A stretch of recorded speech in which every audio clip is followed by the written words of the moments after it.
Hey, trap money made the hood sick. They wanna hear the trap songs, but I gotta put some God on this. And I know that they never heard it is.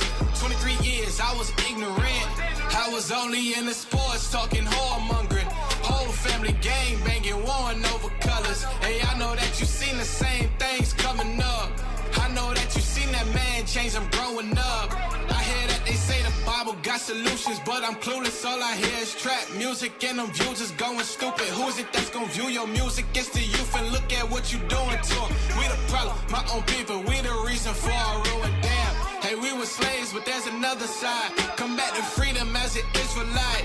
You want the riches, well, keep God commandments. You want the wisdom, come get understanding. You want the crown, but the path to it mighty dangerous. Hey, I ain't grow up till I realize the right mind, the real price. Recognize the Lord has something for me as an Israelite. We've been killing our own people, tell me, is it cause of pride? Whole world coming to an end, so I had to slide. Hey, so I had to slide by God's side. Teaching to the youth about the truth is how I live my life. Knowing that I'm doing positive, help me sleep at night. Knowing that I'm one of God's kids make me feel alright. Hey, yeah, it make me feel alright. And you can live this life too, just need to get your mind right. Yeah, you just need to get your mind right. Hey, you can live this life too, just need to get your mind right.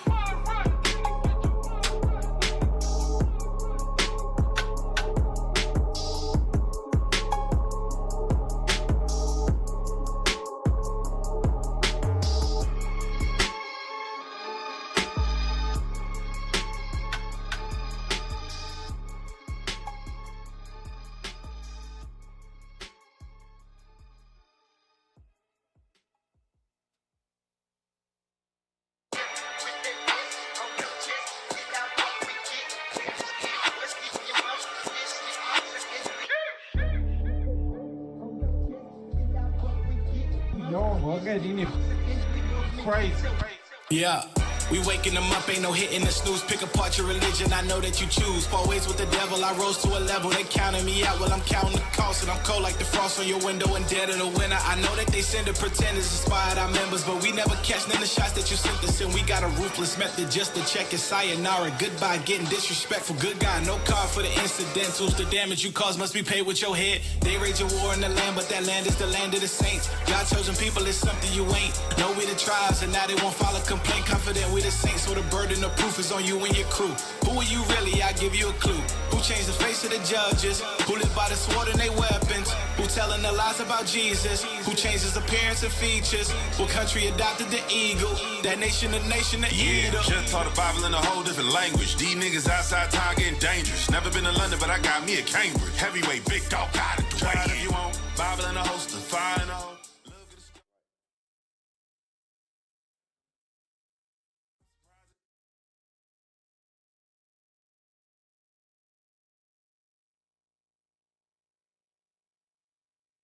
Hard times make strong men.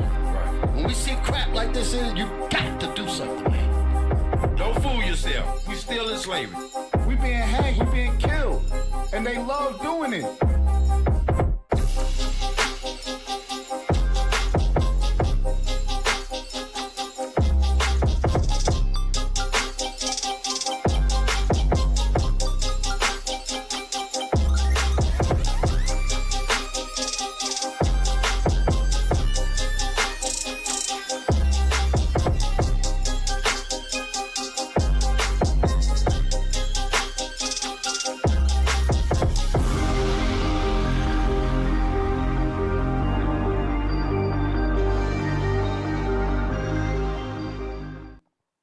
Shalom, shalom, shalom. All praise to the Most High. Shalom, Israel, Most High in Christ. Bless you.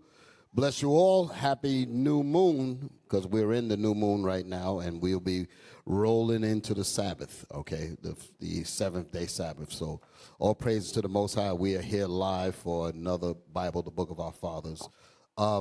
First, I want to say shalom to the brothers and sisters that, because it was last week we were at the Feast of Tabernacles, right? We weren't here to do the show live at that point.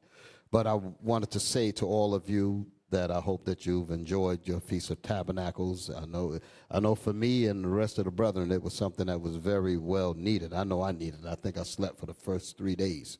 So all praise to the Most High that I was able to get that in. And I enjoyed being with the brothers, okay? Also, I do want to send a shout out and a thanks to all of the leadership, Bishop Nathaniel, Bishop Kanai, the deacons, the captains, the officers, soldiers, and the women and the children. That's the nation of Israel, okay? There was a clip that I sent earlier. I don't know if I sent it to y'all. It was from Go to IUIC Phoenix, I think it is. It was a small little clip that I was sitting down with the brothers for Tabernacles. I don't know if I sent it, but y'all see it? You see it? Okay, just hang it in the can for now. So again, I just wanted to greet everyone. So all praise to the Most High. So we have quite an eventful weekend. This particular weekend, we came from the Tabernacles, and a lot of good things have popped up on the horizon. So I got some surprises for y'all. Particularly, guess who I have in the building? My very own, my brother, going way, way back. My brother, Deacon Asaph. Come on.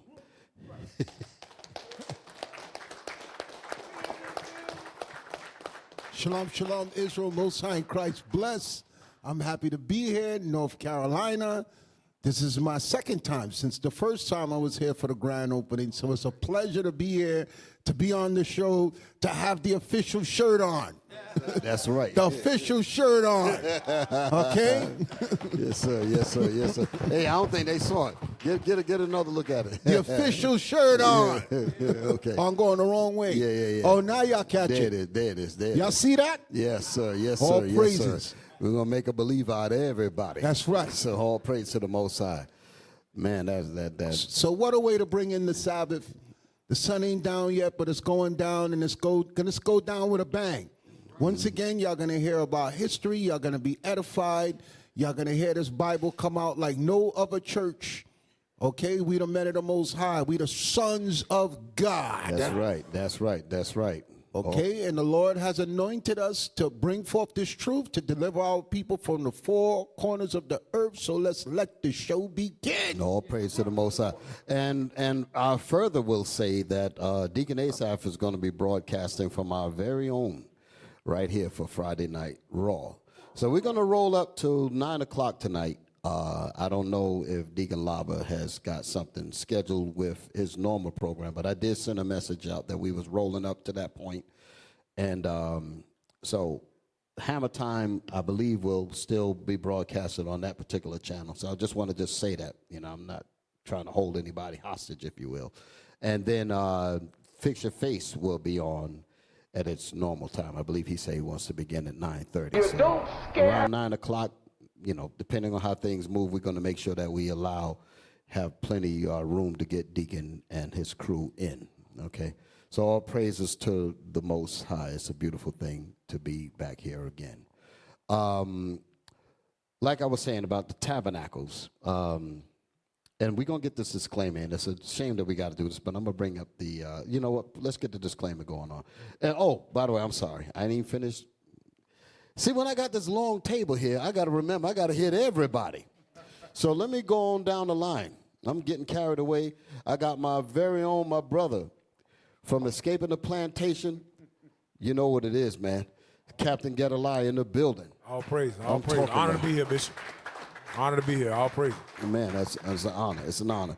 It's an honor to have you here. And I love your program. I really do. That righteous rant, I like that thing. We definitely need that. So brothers and sisters, y'all make sure that when we plug in for these shows, y'all make sure that y'all put them in your phones, reminders, set your day by them, you know, and check these shows out because it's for your benefit.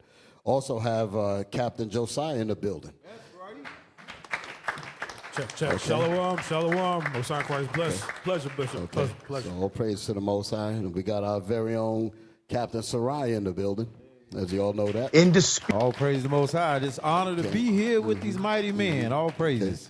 And we have Captain Nashawn Okay, in the building. Hey, You shalom, know Israel. what it Most High is. Christ bless. Happy Sabbath. Okay. Shalom, y'all. Now I know Eliakim, Officer Eliakim, I know he'll be on his, well, I know he's stuck in traffic, but he's trying to get here. But let's make sure that we get Officer Yikiel. That's my strong arm right there, man. Officer Shalom, Yikiel in the Israel. Most building. High Christ bless. I know. Is Ozari, where Ozari at? Oh, he over there. All right. He gonna monitor things from the side, make sure that we don't go off. So all praise to the Most High for that. All praise to the Most High for that. Take a look at what happened. I was about to say something else. All right. Let's get the disclaimer. Let's get it out the way. Yes, sir. Israel united in Christ. We are not a hate group. We are not affiliated with any other Israelite group. Israel United in Christ is a nonviolent, Bible-based movement. We do not advocate or condone any acts of violence against any race, ethnicity, or gender. We advise that if anyone hears or knows of any plots to cause harm to anyone or to break the laws of the land, you must contact the proper authorities to bring awareness to any possible threat, as stated in Leviticus chapter 5 and verse 1. Now, you know what's crazy about having to always cite this? This right here tells you we're in a racist country. That's what this means. The fact that the victims of robbery, the victims of slavery, the victims of exploitation, the victims of hate, the victims of all levels of violence, we have to say that we are not a hate group. Because if we merely just protect ourselves, you're a hate group. If we teach to say, listen, don't beat me up anymore. Don't hurt me. Don't stab me. They say you're a hate group because your words are hurting my ears and keeping me from stabbing you. That's the logic that this thing makes. Our words to tell them to stop beating us, to stop robbing us, to stop raping us, those words are considered enemy words. And we got to write all kinds of bad press about you. We got to manufacture events. We have to say this, we have to say that, all because you're hurting the murderer's ears when he goes to stab and rape and chop your people up. That's the reality that we're in, okay, which is what this title is about. Is there truly no way out of this trap? Put the thumbnail up there. I know my brothers want to bring something in, so I'm gonna let them all jump in this thing, okay? But this is something that, you know, I was thinking about this earlier. I was looking at some news articles, some things that has been happening over the last few weeks. And it's not like you could just relegate your time to just a few weeks. All you have to do is just open your eyes and go back in history, period, and you can always find some terrible situation to always speak on. But I was just focusing on things that just happened in the last, let's say, month or so. And I said, well, you know what? With all of these evils that's constantly being levied against us, it begs the question for many of us, is there truly no way out of this trap? Because we feel like the problems are insurmountable, like you can't get around it. It's just got to be, and people feel like the order is fixed. There's nothing that we can do. Well, is that true? No, we do have the solution to our people's problems, and the Most High got it in His Bible, and that's what we're gonna give you. Now, no, Deacon, you want to say something? You was thinking about something? Come on, bring it out. Whenever I do Friday Night Raw, they make fun of me because I say that I make statements that should be on a T-shirt. So as you was bringing out your topics, and I'm looking at the thumbnail for the show, the title of the show, one popped in my head. Okay, and that T-shirt is, America is designed so when you speak your mind, they give you a fine. Okay? You just think about it. We trying to tell y'all what y'all did wrong to us, and you trying to impose penalties on us. You trying to flag the show, telling us we can't use this clip. If we talking about booty and shaking and guns and Glocks and all type of lasciviousness, no problem. But the minute we start pointing out the evil and the atrocities that you've done to us, you're looking for ways to penalize us. And that's the problem. That's why shows like this exist, so that we could be vocal and we could refine the minds of the people. Right, exactly. All praise to the Most High. So, any opening statements that anybody want to give, or I can just get right on into it? All right. So, like I pointed out, and I did make mention that this show was probably going to take some turns because, we have a lot of people, that's around us. And by the way, we have a live audience today, so all praise to the Most High.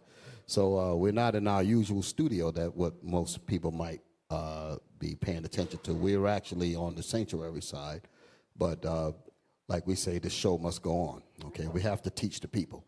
So again, is there truly no way out of this trap? And the trap is being in this decadent situation where it seems like the future is bleak. Like, does anybody know how we can ever get out of this oppression? And that question is on the minds of our so-called blacks, Hispanics, and Native American Indian men, primarily. Okay, it's affecting the women too, and it's affecting the children, no doubt about it.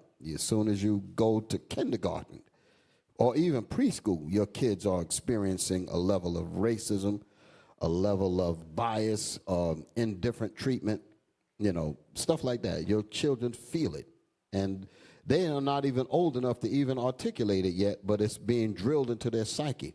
By the time they get to the 4th grade, then they start to kind of notice that they're not as quite as what other folk in the classroom would be. They begin to feel the difference. And you know what? I saw a statistic.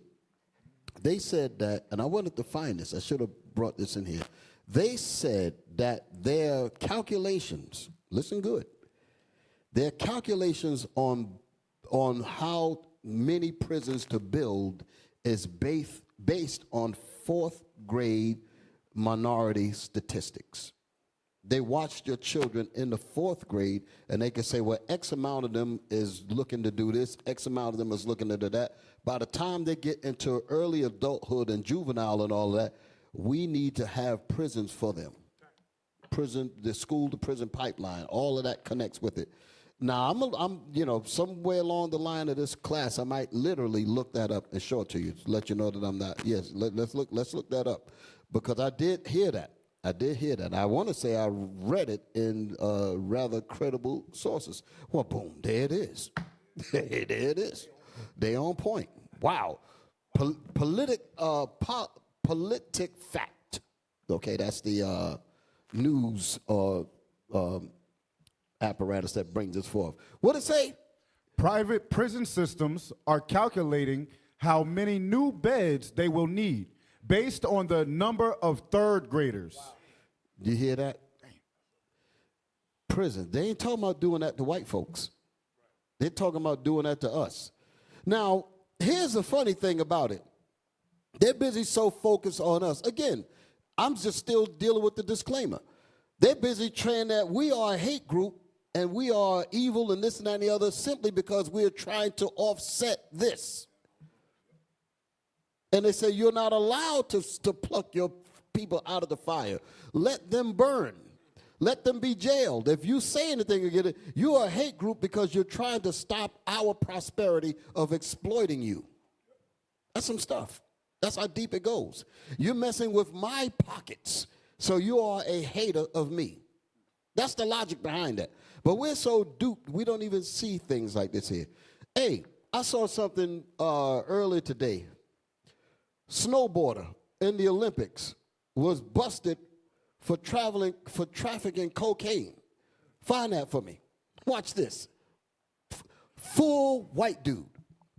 They ain't made no beds for him. They ain't got no prison for him. And he's a co-conspirator with 15 others.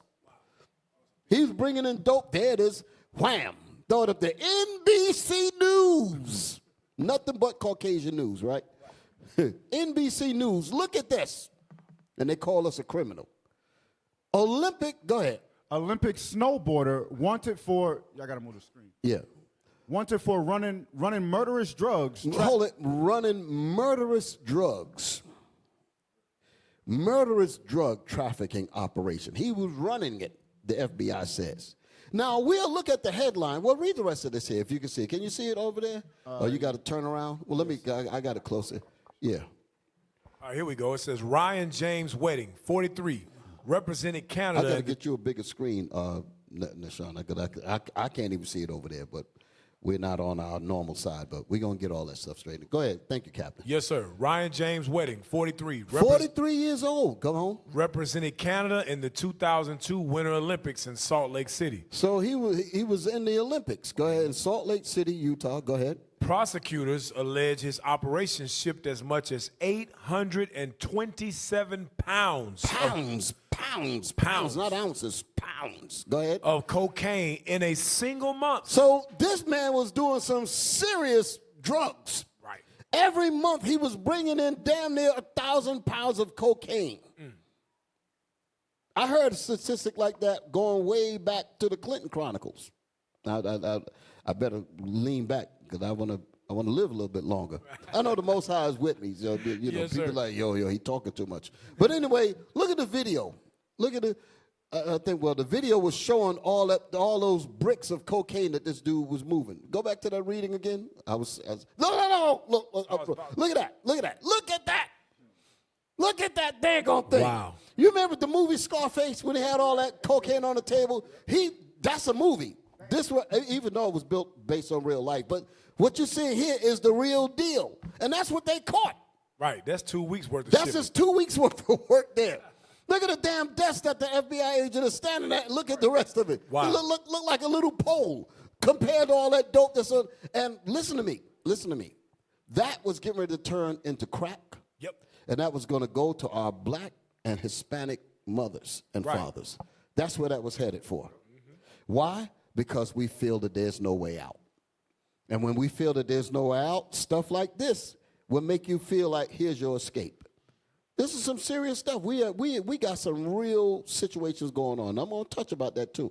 When I say I'm going to touch on it, I'm going to primarily deal with the importance of what we do here in IUIC, of what we do here as leaders, what we do here as bishops, deacons, captains, officers, soldiers, okay, and even members, men and women and children, women and children. You know, when our brothers and sisters come into this congregation, it is our job to help them. It is our job to give them the medicine that's in this Bible, to give them the commandments, to clean them up so that they're no longer subject and susceptible to these temptations of drugs and the temptations of the rest of the things that plague our people. So we particularly have a lot of work ahead of us. So I just wanted to show you that. Read that thing again. Let's come back up and read the rest of that. Prosecutors alleged. Yes, sir. James Ryan, we'll just get the whole thing. James Ryan Wedding, 43, represented Canada in the 2002 Winter Olympics in Salt Lake City. Prosecutors allege his operation shipped as much as 827 pounds of cocaine in a single month. So every 30 days, 827 pounds. Pounds. You know how much 1 pound weigh? You got 827 pounds coming in every month. Yep. Where's that stuff? The question is, where is it going? Right. If it's coming in at that amount and that frequently, where is it going? It's going in the ghettos. Come on, Deacon. What you got? IT, Google how much is 1 pound of cocaine worth? 1 pound. How much is it worth? Street value. What is the street worth? Because they got 827. So somebody is getting rich. Okay? And you know what I noticed, Bishop, about the article? Guess what's not in the article? Ryan James' face. If it would have been a black man, it would have been plastered. They got him. No. But no. You stay on the track. You want to know why I say that? Because he is just one of 15. Right. They ain't got the whole gang. Right. Huh? The cocaine gang. They ain't got where they at? Right. Where are the real ghetto boys at? Come on.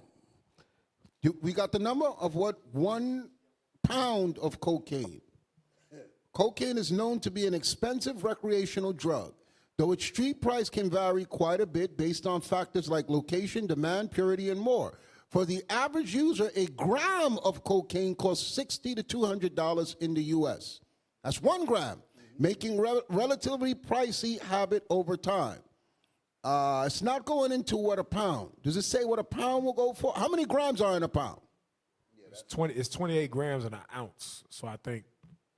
And it's 16 ounces in a pound. So at 200, they said 60 to 200. Let's take the low end. $60 for a gram. And how many grams are in an ounce? 28 grams. It says $1,100 per ounce. $13,000 per kilo.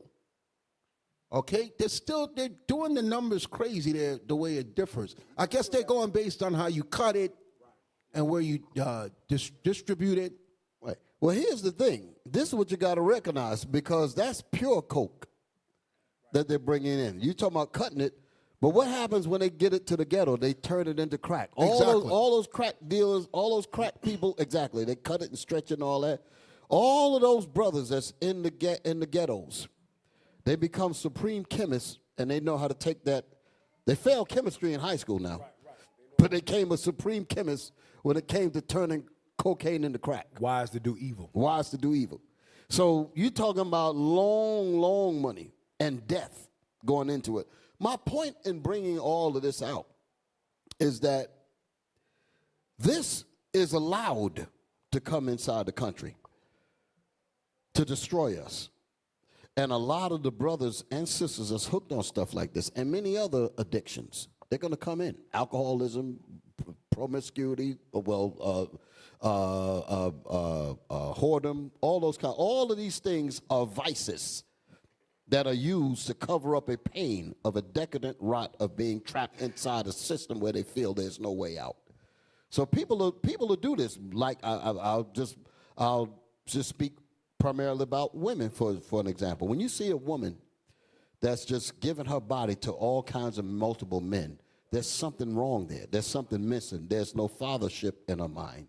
There's no one that's really out to really care for this woman. And this woman is looking for love in all the wrong places and having all these men going up inside of her, and none of them are really going to deal with her right. And so her value gets lower and lower and lower and lower, but she's trying to find that fix because I don't have my daddy. I don't have a man that really is looking after me and caring for me and all. All of this is part of the trap. All this is part of the deal. Come on, Bishop, Cap. can I just say one thing real quick? Absolutely. This is how you know America is a corrupt, racist country. This Edomite brought 827 pounds worth of cocaine into the country, and they supposedly didn't find out until after he had made millions and millions of dollars of doing it. But a foreign leader of a terrorist group can be in a bunker underground in Afghanistan, and they can find him and kill him from their home. Press a button and send a drone over there to get him. But they couldn't track this Edomite down, bringing these drugs to the country. Right, exactly. Hey, I remember hearing a speech. You said something that just sparked something. I remember listening way back. They said, how is it that a 9-year-old kid in Harlem and Watts could find a heroin dealer, but the FBI can't find him in the ghetto? Huh? Because we only talking about one. Right. These kinds of things are all over the place. They're walking past you every day. Hey, blue top, gold top, gold top. I remember that coming up. I said, well, where the hell's your handcuffs at? Right. You understand? Why they ain't coming to collect your behind? He's out there freewheeling and all of that. You know, so I shouldn't just throw him and say, where's his handcuffs, like to get locked up. But because I know it's a bigger problem. It ain't just lock him up. You got to deal with the systemic platform that brings all of that thing in there. So exactly, they clone Tyrone. There you go. And Bishop, let me ask you right quick. Come on with now it. they say blue top, red top. Yeah, that's a crack in New York.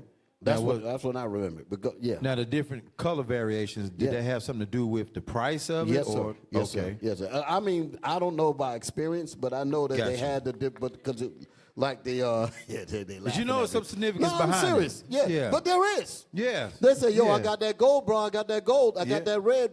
I got that blue. Yeah. So that so it's different.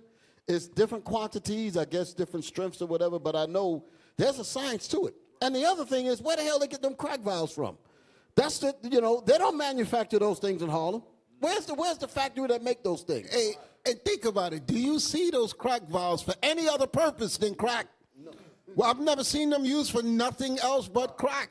So in other words, they didn't abuse it. They did not misuse the vials. No. Those vials, what you're bringing up is that those vials were specifically made for that purpose. for your death. Yes. No way out. Hell of a deal. Hell of a deal. You know, wow. Yeah, Cap, did you finish your point? Yes. Yeah, you just wanted to ask about the particular vow? Yeah, I just want to make that point because, again, we know, according to the scripture, said we could be wise to do evil. Right, exactly, You know, exactly. According to Jeremiah 4:22. I remember that. That's what popped in my mind. Wise to do evil, you know. So I knew it was a science to it. That's why I wanted to just kind of at least bring Yes, it sir. out. Yes, sir. Yes, sir. Yes, sir.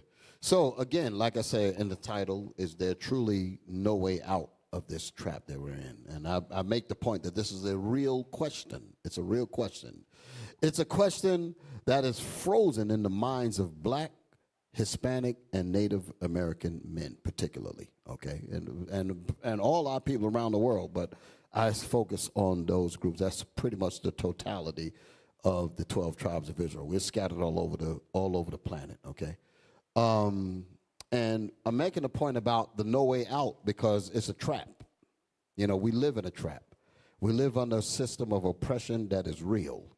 You understand? It's a real deal. You know, we have our ministry, if you will. We have our congregations, and our doors are open for our people. But when our people come in, these people really need help. They really need help. And we've been having meetings among us about the severity of the ranking men to do their job and to intervene. And, you know, they talk about intervention.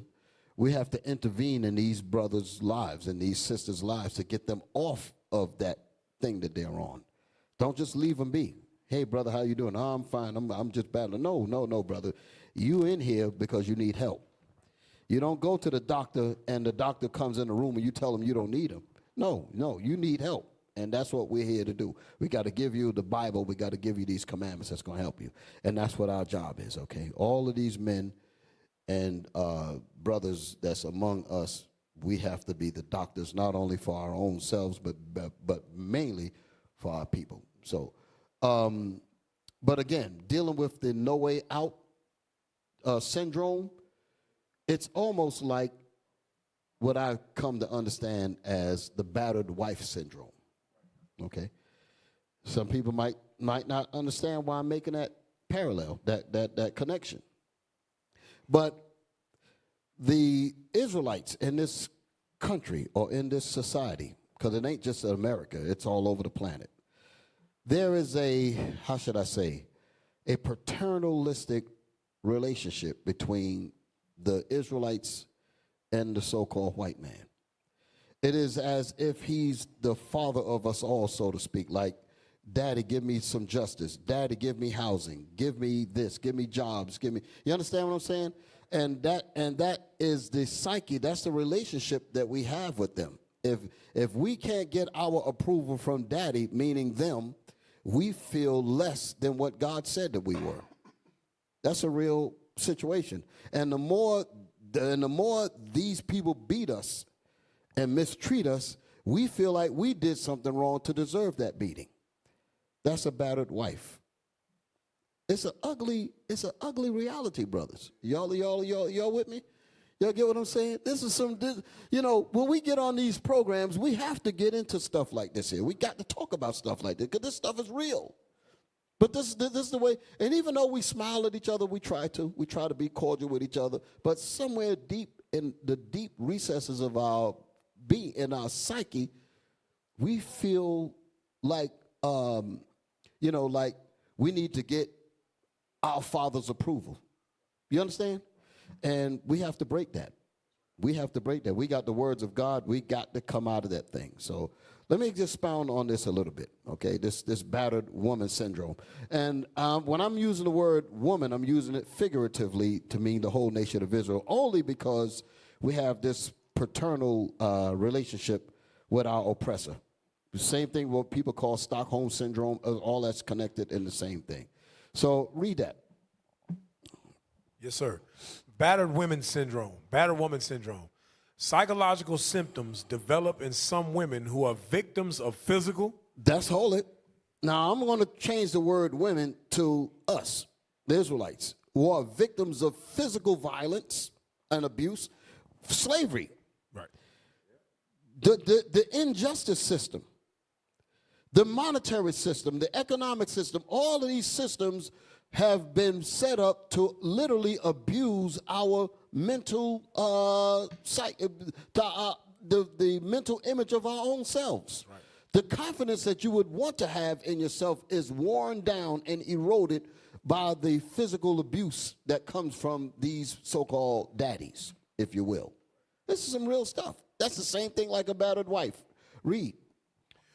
Psychological symptoms develop in some women who are victims of physical, sexual. A lot of people get raped. Not only the women get raped, but the men get raped. Mm-hmm. If you ain't being physically raped in terms of being sodomized, you're being raped out of the very things that you thought belonged to you. Yep. They just take it for no reason. Even when you're trying to tell the truth, you know in the arena and the forum of truth, you should be able to say, listen, stop beating me. Stop robbing me. Stop lying on me. Stop slandering me. Yep. And the minute you say that, the oppressor says you cannot say that. Because when you say that, you're making me upset. Right. And you're causing me to be upset is an act of hate. So we end up justifying their actions against us. Yep. And then some of us will look to each other and say, you know what, you got black people coming to us talking about some weird hate group. Yep. And we're trying to fight for them. Right. That's how bad it is. They will justify their oppression. Yep. Just because they don't want to speak against daddy. Yep. So-called white man. Mm-hmm. These are the sicknesses that we're really dealing with. Yep. Physical and sexual. Come on, y'all want to bring out something? Hey, and the bishop used this article about battered woman syndrome. God says the same thing about us. Jeremiah 6, verse 2. We are a battered woman. So the syndrome that they use, terminology and for psychological effects of being battered, it's happened to the Israelites. Read it, Jeremiah 6 and 2. Jeremiah chapter 6 and verse 2. I have likened the daughter of Zion to a comely and delicate woman. God says we are a comely and delicate woman. Read on. The shepherds with their flocks shall come unto her. They shall pitch their tents against her round about. That's why we got these churches all around us, ain't doing a damn thing for us. They're supposed to be the shepherds. They're supposed to be healing us like what you see Israel United in Christ doing, trying to heal the people. Read on. They shall feed every one in his place. That's why they taking tithes and telling you lies every Sunday. They're feeding themselves. Read on. Prepare ye war against her. Arise and let us go up at noon. Woe unto us. Destruction unto us. Read on. For the day goeth away, for the shadows of the even are stretched out. Read on. Arise and let us go by night, and let us destroy her palaces. That's when the drugs is coming out. At nighttime, the hose is coming out. The gangs is coming out. The guns is coming out at night. Read on. For thus have the Lord of hosts said, hew ye down trees, and cast a mount against Jerusalem. This is the city to be visited. She is wholly oppressed. How are we oppressed? By the same white man that's telling us, be quiet and let us do whatever we want to and keep your damn mouth shut. Exactly. Don't even address what's going on. Go ahead, Bishop. Yeah, that's the battered wife. Give me Thessalonians. Because although the Most High said that we are the woman, we are not Esau's woman, so to speak. We're the Most High's woman. Understand the language that I'm using. We're not women per se, but we are the Most High's wife. We're right, the nation of Israel. We are the bride that's being prepared for Christ. Christ is the groom. But Esau has jumped in there and said, no, Christ is not your leader. I'm your leader, and I'm going to take over. Read that. 2 Thessalonians 2, it says, showing himself. Yeah. First, yeah, 3 and 4. 2 Thessalonians. 2 Thessalonians chapter, what is it? 2 verse 3 and 4. That's it. Chapter 2 and verse 3. Then we're going back to this thing here. Let no man deceive you by any means. Hey, listen, this is a message to you Israelites. Okay?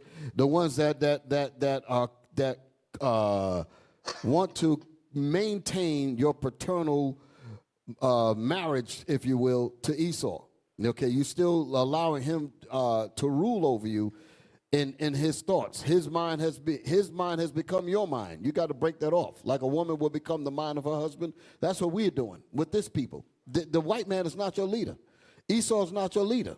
God is your leader. You're the wife of the Most High. You're the wife of Christ, not the wife of Esau. He's your servant. He's just a servant on the loose. His chains are waiting on him, and they're waiting to be applied to him by you. Yes, there's fitting rooms that's going to be made for him to make sure he put the right chain on. So that's coming. Read. 2 Thessalonians chapter 2 and verse 3. Get your slave garments, right? Yeah, that's coming. That's justice. That's the justice that we got to understand that's coming. You can't listen to Esau. He ain't going to tell you that justice is coming. He's just going to tell you to just remain a slave and a abused victim under him. Read. Let no man deceive you by any means, for that day shall not come except there come a falling away first. The nation of Israel, the woman of God, so you can understand, and the 12 tribes of Israel, just like it says in Revelation, and there appeared in great wonder in heaven a woman clothed with the sun and the moon under her feet. Okay, that woman again is the nation of Israel, the 12 tribes of Israel, and upon her head a crown of 12 stars. That's Revelation 12 and 1. That woman is the Israelites that are the quote-unquote wife to the Most High. We're not supposed to be the wife of Esau. But in the third verse it said that the dragon came in, and he took over and he cast us to the ground. I'm talking about Revelation 12 and 3. So we're not his woman. We're the Most High's woman, but he came in and he intercepted that thing. Revelation 12 and 3. That's what I'm talking about. Finish reading that up in Thessalonians. Yes, sir. Let no man deceive you by any means, for that day shall not come except there come a falling away first. The nation of Israel had to fall completely down because the Most High, who was our real husband, got mad and he divorced us temporarily until he sent the lawyer, Christ. I'm using these different words. Christ had to be what it said, this intercessor that came and spoke up for the wife that was put away, so to speak, and allowed us to be brought back into the good graces of the Most High, which is our Father, which is our husband, so to speak. So Christ did that. That's what that was about. That's what Jeremiah, I forget the chapter, Jeremiah the 3rd chapter, I think, talks about that. About the woman that was put away. In history, that was not supposed to be, but he said, but Israel is allowed to return back unto me.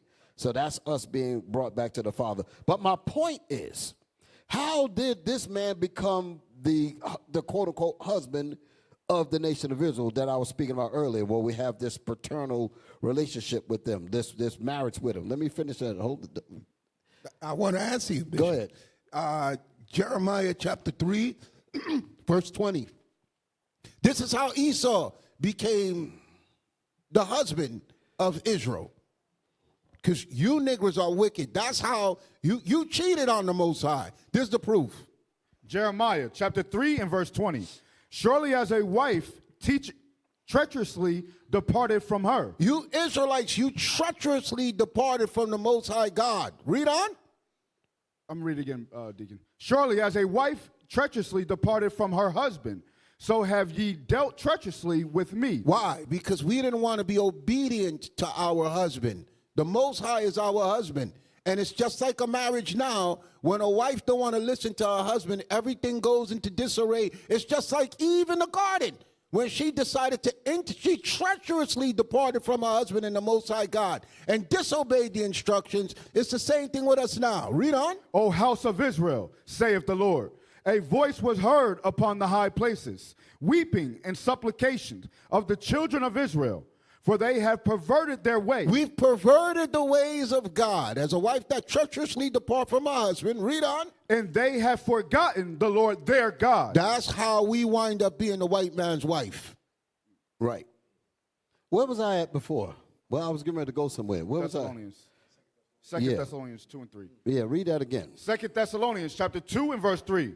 Let no man deceive you by any means, for that day shall not come except there come a falling away first, and that man of sin be revealed. And that man of sin be revealed, because he's not your husband. We have to break that we have to break that quote unquote marriage, that being subjected to his demands. That's the husband and wife relationship, and that's what's happened to us. Read. The son of perdition. The son of hell. That's what he is. He's the devil that the Bible speaks of. So he's not supposed to be the one that we seek refuge from. The Most High is going to have him destroyed. So that's the point that I want to make on that. That was something else I was going to bring out within it. Yeah, read. Verse 4, who opposeth and exalted himself above all that is called God. Who opposeth. Your so-called husband, the one that we're looking up to, that we've been incubated to worship, to serve, and to ask for allowance. Give me a raise, give me a job, give me a house, give me this and that and the other. That's what you would do for your fathers. You go to your fathers for these kinds of things, but we're asking them of these things here. Read that again. Who opposeth and exalteth himself above all that is called God. Go ahead. Or that is worship. Or that is worship. That's what we did. But we're not supposed to be like that. He's not supposed to be your father. Go ahead. So that he as God. That's what he did. He replaced your husband. He replaced the Most High. That's what he did in our eyes. When you say, what does God look like? You show this Charles Manson looking image, talking about something, this is Jesus. You've allowed the so-called white man to change your image of God. And that became your husband. That became the husband of the black women. That became the husband of the black man, your kids, everybody. Yeah, show that. This is what the black woman wants. This has become the husband of black people instead of the Most High. This is what happened. Wow. Hey, you know, it's crazy, Bishop, because you got a movement now on YouTube of black women telling them we need to try other races. We need to date outside of our race. Okay? And the primary thing is they want to be up in the white man's face. Okay? They don't want to deal with the black Most High with hair of wool and skin so dark it looked like he was burned in a furnace. And we're cheating on the Most High God, and we're dealing with another husband for that man's benefit, because our Father cares about us. The white man just want to use you for his pleasure, and you black people, you don't mind that. And that's exactly what a whoremonger does. He ain't gonna truly marry the woman, so to speak. Out of love. Out of love. It's all abuse. Right. Lust and abuse. That's what's happening with the black Hispanics and Indians when it comes to these people. That's why he came over here and raped, robbed, and murdered them. To exploit them, never to take care of them. But they have replaced the concept of our God by putting themselves up there. Read that again in Thessalonians, that 4th verse. Verse 4, who opposeth and exalted himself above all that is called God. So he opposed our real husband, so to speak. He opposed the real God. How does he oppose our real God? By going against the Bible. That's how you know, because our real God is in here. He opposed everything in his book. Okay, read. Or that is worship. Or that is worship. That's what he did. He framed our minds to make us only look to him. Go ahead. So that he as God sitteth in the temple of God. You see what he did? So he as God, in other words, I'm your father. Go ahead. So read it again. So that he as God. So that he as your father. Sitteth in the temple of God. Sitteth in the temple of your father, meaning in your churches, your Christians. That's what you were bringing up earlier. All those Christianity churches, he's directing your black preachers, all that. He's controlling all of them. All of that is his doctrine upon your head. That's no different from the cocaine that we were just looking at. Go ahead. Showing himself that he is and God. He shows the rest of his people that he's God. That's where they little white kids, they all feel the same way. They all feel the same way. Yeah, that's Charles Manson when he got a haircut. Show that. After he took a bath. After he took a bath. That's what's going on with you black people. You black and Hispanic people. This thing is tearing you up. You got to get that crack out of your mind. Okay? Yeah, it's crazy, Bishop, how our people, we see this image and just freeze. They do the sign of the cross. I'm telling you, yeah. Bro. All of a sudden, they just so quiet. Jesucristo. You see, you traumatizing me. No. You traumatizing me. I'm gonna tell you what. Y'all gonna like this here. Hey, Bishop, look at this man. Look at him. Look at this thing here. He's kissing the feet. Listen, the black man holding it. The black man on the ground. Don't move the picture. The black man on the ground. Then you got the black man holding it. The black man that's holding it is supposed to be the pastor or whatever. Right. He's probably on it. He said, listen, don't you move. That's right. The man on the ground, he said, don't you move, don't you wiggle, because I want to kiss those toes perfectly. And look who overseeing them in the back there sitting down. All of them. This is damn Look crazy. at that back there in the yeah, background. Yeah, Edomite. Just like during slavery. Yeah, exactly. Damn. This is it. This is what's happening, brothers. Slavery this is in the church. Yes, sir. Bishop. Yes, sir. Hey, listen. This is the real deal. This is what we're dealing with. This is the real deal. This is what's going on, man. This is what's going on. What was I saying? What was I saying just a minute ago? I don't went on. So, right, he's setting us up. He set all that up. Charles Manson, read that Bible again. 2 Thessalonians chapter 2 and verse 4. Who opposeth and exalteth himself above all that is called God, or that is worshiped. Go ahead. So that he as God. So that he as our Father, that's what he's trying to say. We close our black eyes with our Father which art in heaven, and then the damn Charles Manson pop up. Go ahead. Sitteth in the temple of God. Sitting in your churches. Go ahead. Showing himself that he is God. Showing his own family, his kids, and they all walk around with that mentality. They all, even though you're on the same jobs with them, they look at you like you're inferior. You might be a supervisor over them. They still look at you like you're inferior. You sit in the same classroom with them, you probably got better grades than them. But when they graduate from school and you graduate from school, they know that they got a job with their own people. They're looking at you, they say, well, you probably got to come to my father to get a job. That kind of thing. Even though they're dumb as hell.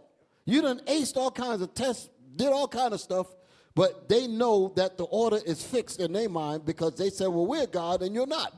And you got to come to us no matter what. That is a level of oppression that'll drive you crazy. And that's what it's designed for. That's what it's designed for. I've seen it. I know it's out here, these psychiatric units, all of these different detention centers, jails, juvenile detentions and all these kind of things. It's filled up with people who are bugged out of their mind because they could not figure the trap. They couldn't figure a way out of this trap that they learned about as they were growing up. They were learning on the fly.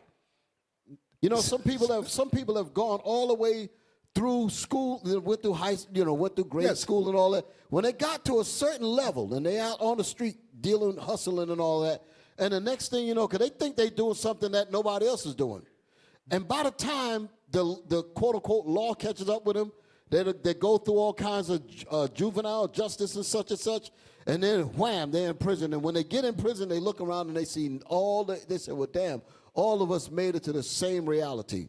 See nothing but their own brothers. That's when you say, damn, I just realized what this game is all about. That's horrible. Go ahead. So, Bishop, you saying we play by the rules, we go to school, we outperform them in every level scholastically. We get their degrees and we make the accomplishment that they put before us. Yep. And then a white person says, that don't mean nothing. I'm white. I'm white. He said, don't you know I'm white? Do you not see my whiteness here? Yes. That paper means nothing. Yeah. That's how they move. Make way for a white man. That's right. That's how they talk. That's how they think. Yeah. Damn. That's the reality. But these are the things that are wearing and warring on our souls every day. We feel that oppression. Hey, I'm looking at the chat, Bishop. Yeah. Some person put, it gets depressing. Yes. And that's why I say we feel like there's no way out. Okay. And then here comes Esau. He gives you the gold top, red top. Even though it's your own black people giving you the dope, it's coming in through the damn ski man. That's right. The snowman. The snowman. The snowman. He coming in with the Olympic snow. The gold Olympic medalist. snowman. He's allowed to move damn near 900 pounds of dope every month. And that's just one. We didn't finish. Let's go back to that article. I'm going to finish this. What was he doing in the Olympics? He was skiing. He was a what they call it. I think it's a bobsled or whatever. What did it say? So Bishop, he was skiing on the snow. Yes. Now he's pushing the snow to get that dope. There you go. That's what he's doing. That's what he's doing. He's moving it like that. He's moving it like that, man. Moving it like that. Read the rest of that Thessalonians, then we're going to get back to this article. Let's finish that Thessalonians up. You want to read it again, Bishop? We finished. Oh, that was it? Yes, Okay, sir. let's read the article. Because the whole point was that he's calling himself our Father, and we have to break that umbilical cord. That's right.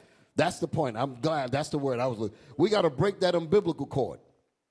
All of the nutrients that's coming from here, all of the demonic nutrients that's going into your unborn baby, that's what he's doing to us. We got to cut that damn cord and get connected back to the Most High. Cut That's the what we gotta umbilical do. cord Yes. and attach a biblical Yeah, cord. there you go. There you go. That's right. There you go. Get the biblical cord. That's it. the book of your fathers. Come on, let's get back to this here. Yes, sir. Snowboarder. Olympic snowboarder wanted for running murderous drug trafficking operation, FBI says. Ryan This James. is one guy with a crew of about 15 people.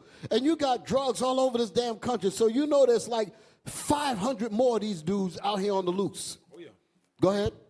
Ryan James Wedding, 43, represented Canada in the 2002 Winter Olympics in Salt Lake City. But we're a hate group for speaking out against this. Because you say something about Because we say something about it. Go ahead. Prosecutors allege his operation shipped as much as 827 pounds of cocaine in a single month. In a single month. In a single month. I remember hearing.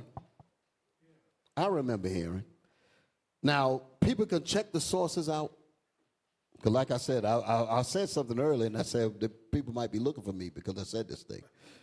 But going way back, Bishop knows about it, going way back, I shouldn't have said that, now they're going to be looking for him too. Damn. There was a documentary that somebody put together called The Clinton Chronicles.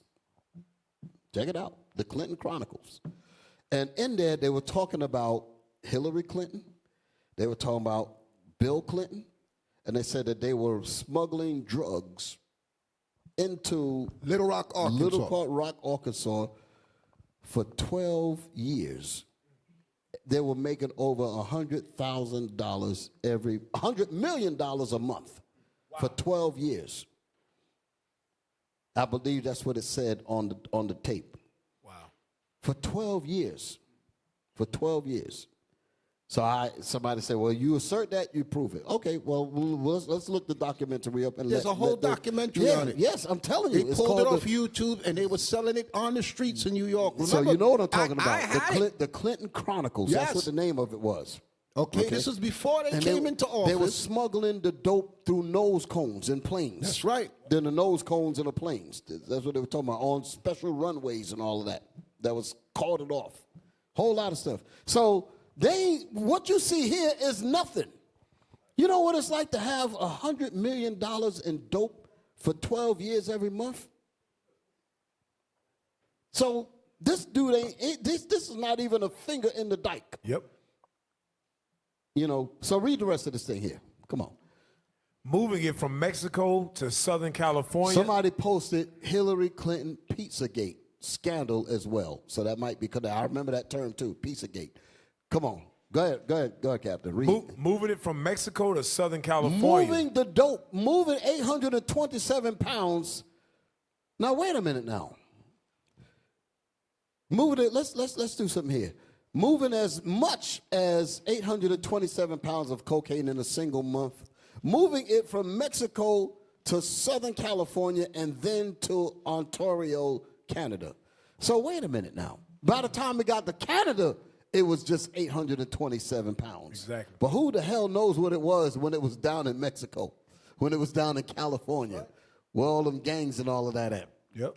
And Bishop, if you bring up a map for a minute and you look where Mexico is, and you go up the west of California, and then you cut across the United States to Ontario, you got to be well connected to move that much weight from state to state. Yep. Untouched. Okay, Mexico at the bottom of the United States of America. You going all the way up the west, across the top to drop it into Ontario. And you telling me that there's no law enforcement? Look at the map of the United States. You telling me all those borders got crossed? Right. All you keep showing is illegal immigrants. Okay, meanwhile, the real problem is you white people. Right, the white man. The white man. Yep. With the secret Homegrown hand. American boy citizen. With his red, white, and blue. This is crazy. Hey, Bishop. Yes, sir. Hey, can we scroll down just real quick to the video part? Put it back on the screen real quick. Scroll down. Start the video over. Watch what you see. Yes, sir. Thank you. We had to let that ride. Start it over. Look, this is what they saw.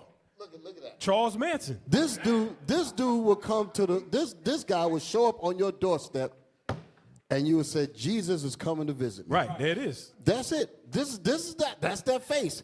Put them side by side by Charles Manson, the so-called Jesus. Let's get that going on. Hold it now.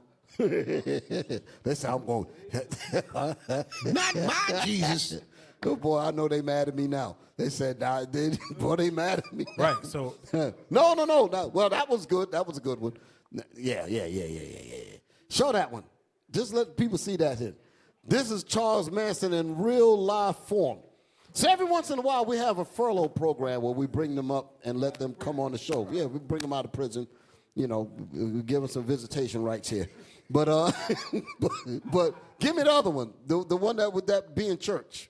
Do the side by side with the church one. No, that one, not that one. The church one, the one where they go to church and see. The Christianity one. Because that's all that is. This is him with a perm. Shoot, look at this dude. Let's get the side by side going on. Watch this. And get that other boy up there. Hang with me, brothers. I gotta do this. This is, believe it or not, this is therapy. You gotta, no. I don't want, well, you can see that. Show that. That's good. So they can see that they're the same. Now give me the drug runner to put him beside this dude here. This is part of getting out. I ain't even get to the snowboarder. This is part of the way of getting out of the trap because the trap is mental. The trap is spiritual. The trap is spiritual. As long as you keep looking at these people like they're Jesus and God, you are going to stay in the damn trap. That's right. That's the point. Black people don't know what the face of true evil look like. Exactly. So we got to show it to y'all tonight. This is the face of true evil. Mm-hmm. We are in our sin because of circumstances. They are in their sin because that's their inherent nature. Mm-hmm. Now get. Because we got to play this video, but I couldn't let it go by. It's this you got. There it is, right there. Here we go. There you go. This dude showed up on your doorstep. You be like, let him in. This is Jesus coming to bless us. Huh? He got the eyes too, looking at you, and this dude is coming to give your children cocaine to kill them. You'd never put that together. But here's the funny thing. He ain't no different than the dude on the left. The man on the right, what's his name? What's his dude name? The snowboarder? Wedding. Wedding is giving you the physical dope, and Charles Manson on the other side is giving you the spiritual dope. That's right. Both of them zap you out of your damn mind. And some of y'all are too young to know the frenzy around Charles Manson when they called him Helter Skelter.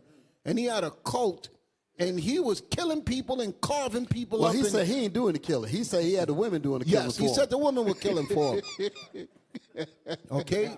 But he was a wicked white man that was doing much evil in the 1960s. But wait a minute now. Wait a minute. Wait. You just said something. Charles Manson actually didn't kill anybody physically. He had the people to do it. Same damn thing that's going on with us. Yep. They get to walk around. All of the evils and the crimes that we, quote unquote, do in the black community, the man that's over our heads is controlling it. He gets to walk among us like he's a statesman. Freely. Like he's a congressman. Like he's a mayor and a preacher and all of that. With no fingers pointed at him. But he's got the puppet strings on our brains to cause us to do all of the same things, just like Charles Manson did. To what was one of them was named Sharon Tate and all that, Yes. something like that. It was a whole group of women. And Bishop Charles Manson had the women killing for him. Yes. And Cesar Borgia, white Jesus, got the black woman killing her kids for him. There you go. Abortion. Abortion. There you go. Now you're bringing it on home. So I know listen to me. I'm at the top of my lesson. I ain't even moved up. It was just so much coming out. I have not moved. I think I have not. But hey, this is what it's got to be. We got to bring these points out.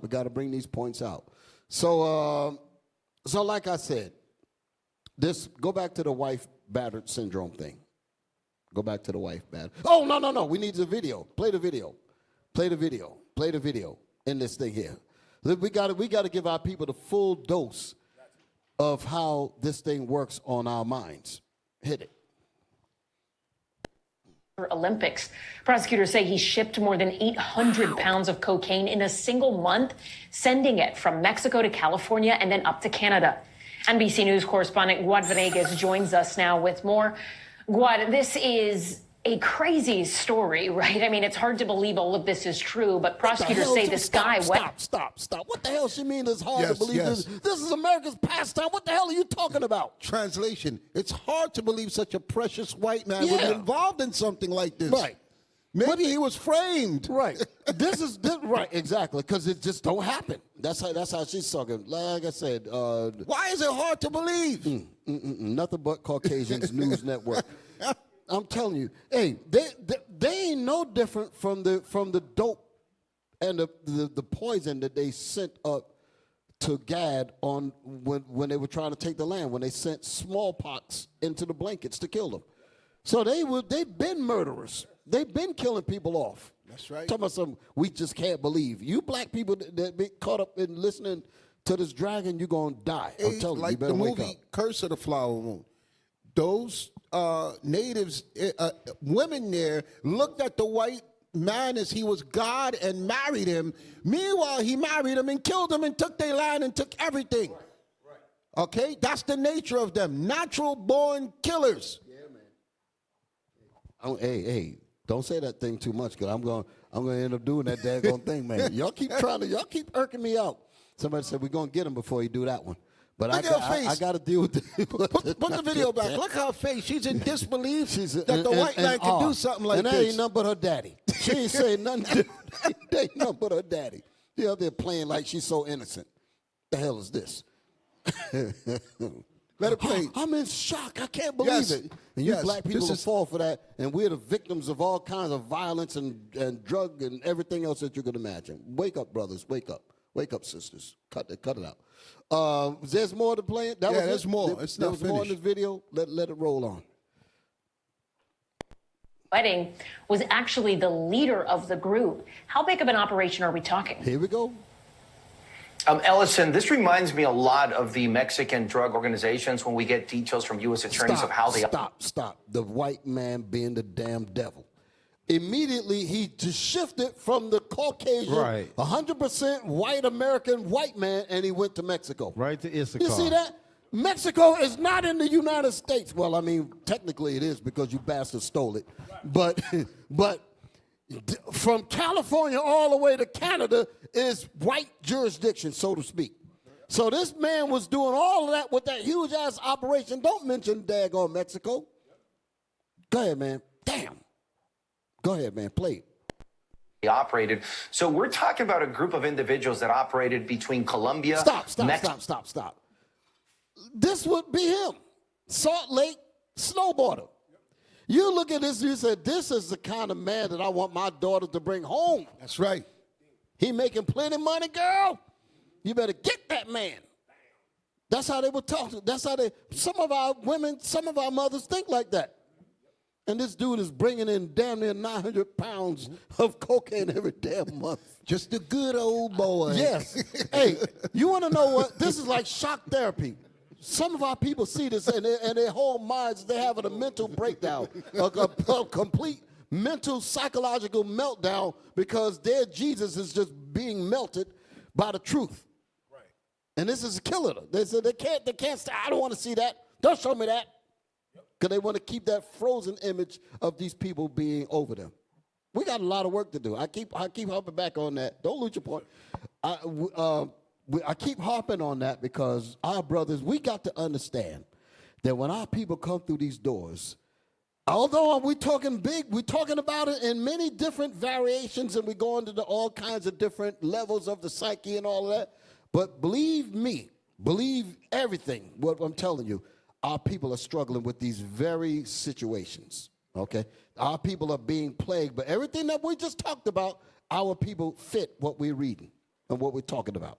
This is not from outer space. We're talking about what we see. Go ahead, Cap. What you I was just going to say, a black mother would tell her daughter to marry a person like this to get her out of the ghetto. Meanwhile, the ghetto and all the drugs in the ghetto, that same person she wants her to marry is the one that's pushing those drugs into the ghetto to make it what it is. So you want him to be your avenger, your enemy and your avenger, just like it says in Maccabees. quote unquote, give you the dope and the cure at the same time. It's crazy. Brothers and sisters, we got work to do. But again, I'm going to tell you why I keep making a mention about the work that we have to do as leaders. Last night, by the glory of the Most High, we had Deacon Malachi. Deacon Malachi was in the building. We did the New Moon class, and he went over that information. And he was talking about the seriousness of brothers that's here, that's getting themselves together, that have a good amount of enlightenment to know how to deal with the people as they come in. And we have them in groups, 10s and so forth, 10s, 20s and so forth.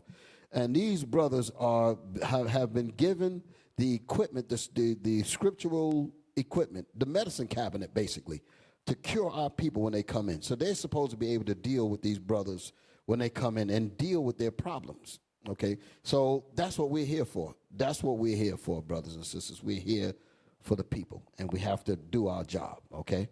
So where am I at? Yes, sir. Yeah, let's get on with it. California and Canada, according to authorities, are being accused of bringing in the drugs from Mexico into California. Then they would use semi-trucks, so long-haul vehicles, to send the drugs from California in. Stop. Semi-trucks, that's 18-wheelers. Passing through weight stations, that's getting weighed on the highway. And they're able to make it from, getting weighed, right? Getting weighed, 820. They said, wait a minute, you got an extra 827 pounds. That's right. What's going on here? Oh, well, I just got some meat. I got some livestock. Damn. Lord have mercy. 18 wheels going through, and I mean, you can find those weight stations all over the highway. You imagine how many weight stations they got to get through to make it from California all the way to Canada? And they were able to successfully make it. There's some corruption going on big time. And if you think for a second that he's just the fall guy. They said, we got to give us one. Give us one bus for God. Like, make us look good. You know, my officers need to get give me a fish fry. Give me a little fish every once in a while. But let me bust somebody. Now, he was probably the smallest. The 827, he was probably the smallest, but he was a little fish fry. Or Bishop, he probably pissed somebody off. Yeah, that's what happened. They said, well, sacrifice his ass. Yes. Yeah, he pissed somebody off. Somebody didn't get their payment. Somebody didn't get their cut. Somebody didn't get their cut. So they made a phone call. They made a phone call and said, well, we're going to get you. Go ahead, man. Damn. Deadly cocaine ring. Listen to this. Hey, you got to read the article, too, because I read some of the article, but these people were not playing. Go ahead. To Canada. The details, as you mentioned, are fascinating. Now, a wedding is at large. There's a reward of $50,000 for his capture. And his second in command, according to authorities, Clark, was captured in Mexico. The information shared by authorities yesterday indicates that both of them lived in Mexico while they ran this operation. Here's part of the press conference where authorities shared this information. These individuals ran what we call the wedding criminal enterprise. This criminal enterprise was extremely prolific and ruthless. They were one of the largest suppliers of cocaine to Canada and into the United States. Now, add to that, authorities also saying that there was a connection with the Sinaloa cartel that protected them in Mexico. And just quickly, I'm going to list some of the aliases used by Wedding, according to authorities: El Jefe, El Toro, The Boss, Buddy, Giant, Grande, Public Enemy. Just a large number of aliases that were used both by Wedding and also by his associate Clark. Quad, so prosecutors say, or they laid out Wedding's alleged history of violent crimes, and they say that that history includes execution-style killings. What else did they say about? That's what I'm saying. There's a whole lot. They were murdering people. Hush. Killing people to keep that thing flowing, because he's about to mess up thousands and thousands and millions of our people being strung out on this mess. And so you messing it up. Go ahead. His past, some of the violence, and in terms of where he may be right now, do they think he's in Mexico? Allison, they didn't share any details as to where he could be. Somebody posted something. He said not only are they weighed, but they're X-rayed also. So how the hell did 827 pounds of cocaine get past the X-ray machine? Somebody say, yeah, the machine is broken. No, they paid them off. That's what happened. When you got that kind of money, you buy people off. They say, listen, man, your house is in foreclosure. Your damn kids are starving. Your daughter's a hoe. You need some help. You're on child support. You got busted with that such and such. Listen, man, let my trucks come through here, such and such, and yeah, press that button, let them go on through. That's what they do. That's what they do. That's what they do. Because they said these drugs must get to the ghetto. Don't you understand that? That's how they talk. They must get there. Don't you realize that our prosperity, what did the Godfather say? Sell it to the niggas. They ain't got no soul anyway. That's the point. That's the point. They openly say, don't sell it in our community. Yes. Put it in the black people's community. They have no value. That's it. That's it. I'm talking about, so here go the white woman. Oh, I can't believe it. What the hell is this? Simple. Okay. Is there more on this? Let's finish it out so we can move on. Yeah, let's finish it out. You know, it's interesting because Clark, his associate, was arrested on October 8th in Mexico, but Mexican authorities did not inform of that arrest. But we know that this was the work of multiple agencies working together in Colombia, Mexico, Canada, and the U.S. And I should also say that about those murders, the details are brutal, including the assassination of a couple that, according to authorities, were killed in front of their daughter, who was also shot 13 times, Ellison. Wow. All right. The government is involved.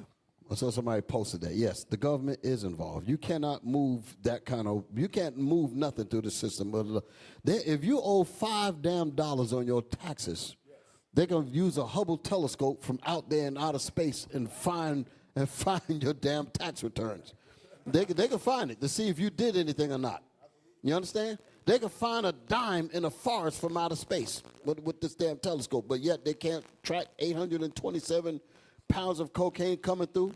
Come on, man. Hey, IT, I don't know if y'all caught that last part. It said that they're responsible for a couple that was killed in front of their daughter, and the daughter was shot 13 times. See if you could bring that up. That's how they was moving. That's how they were getting down. Right. I was reading that. Bring it out, Deacon. The psychological terror you want to instill to say, get the child, we're going to kill your parents right in front of your face. That's your white man that you love. Did you find the part? I want them to read that. Where's that part at?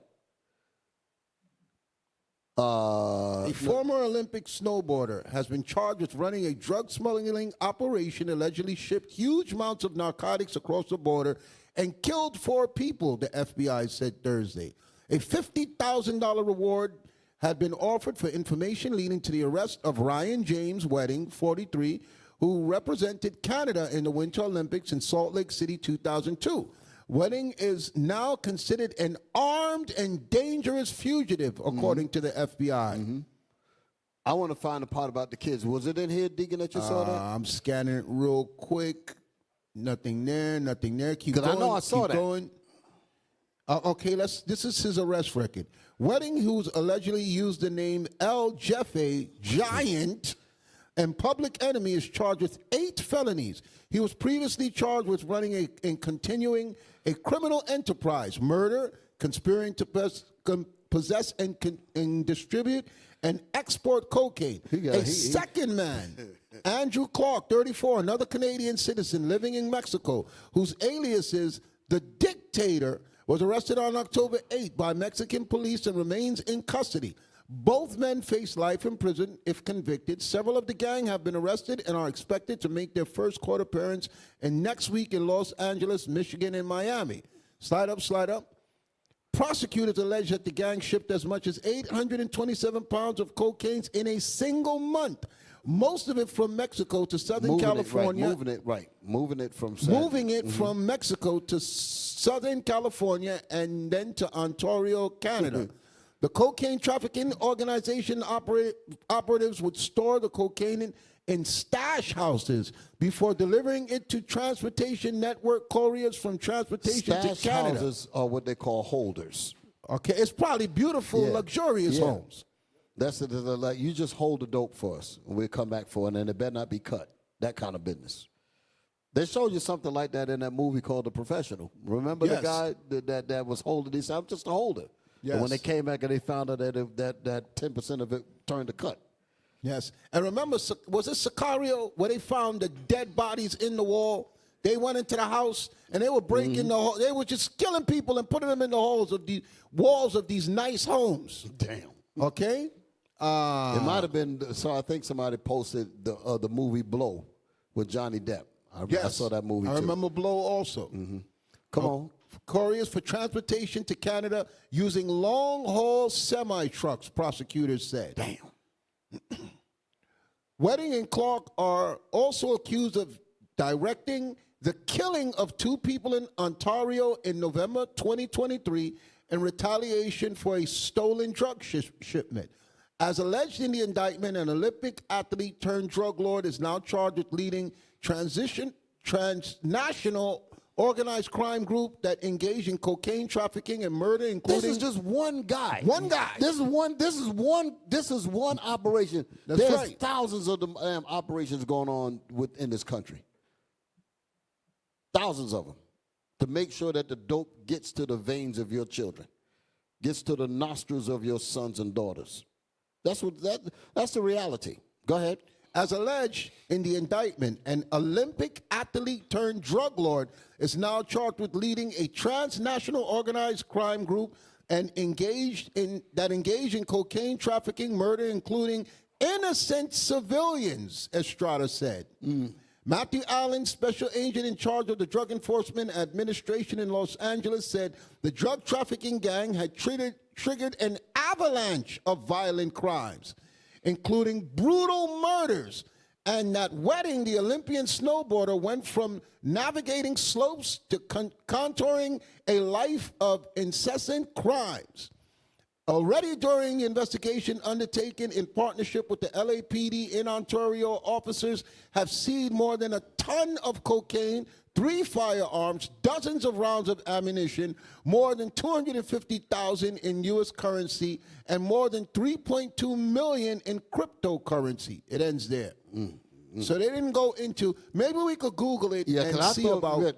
You found it? Let's just read that part out because we've been on this for a minute. Partners, brothers and sisters. I know we've been on this for a minute, but we got to bring these things out to you because you need to know that we're in the land of our enemies and we're in the land of real criminals. And it's time for us to divorce this person that you call a father over your thinking, okay, and get connected with the Most High.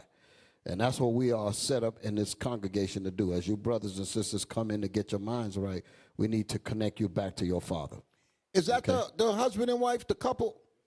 Okay, bring it out. They look like Indian people. Yeah, but they got in the way. Wow. They got in the way. How you gonna kill Precious? Listen, man, dope, bro. Welcome to Blimpies. How can I help you? May I take your order, please? They say you did not allow my trucks to come through. You killing precious Indian people. Damn. Mistaken But identity. what did they do? How did they kill him? What's his name? Because I did read mistake. Jagtar. So that means they're still looking for. So wait. If it's a mistaken identity, they're gone. They said, but we still got to find the one we want. That don't get them off.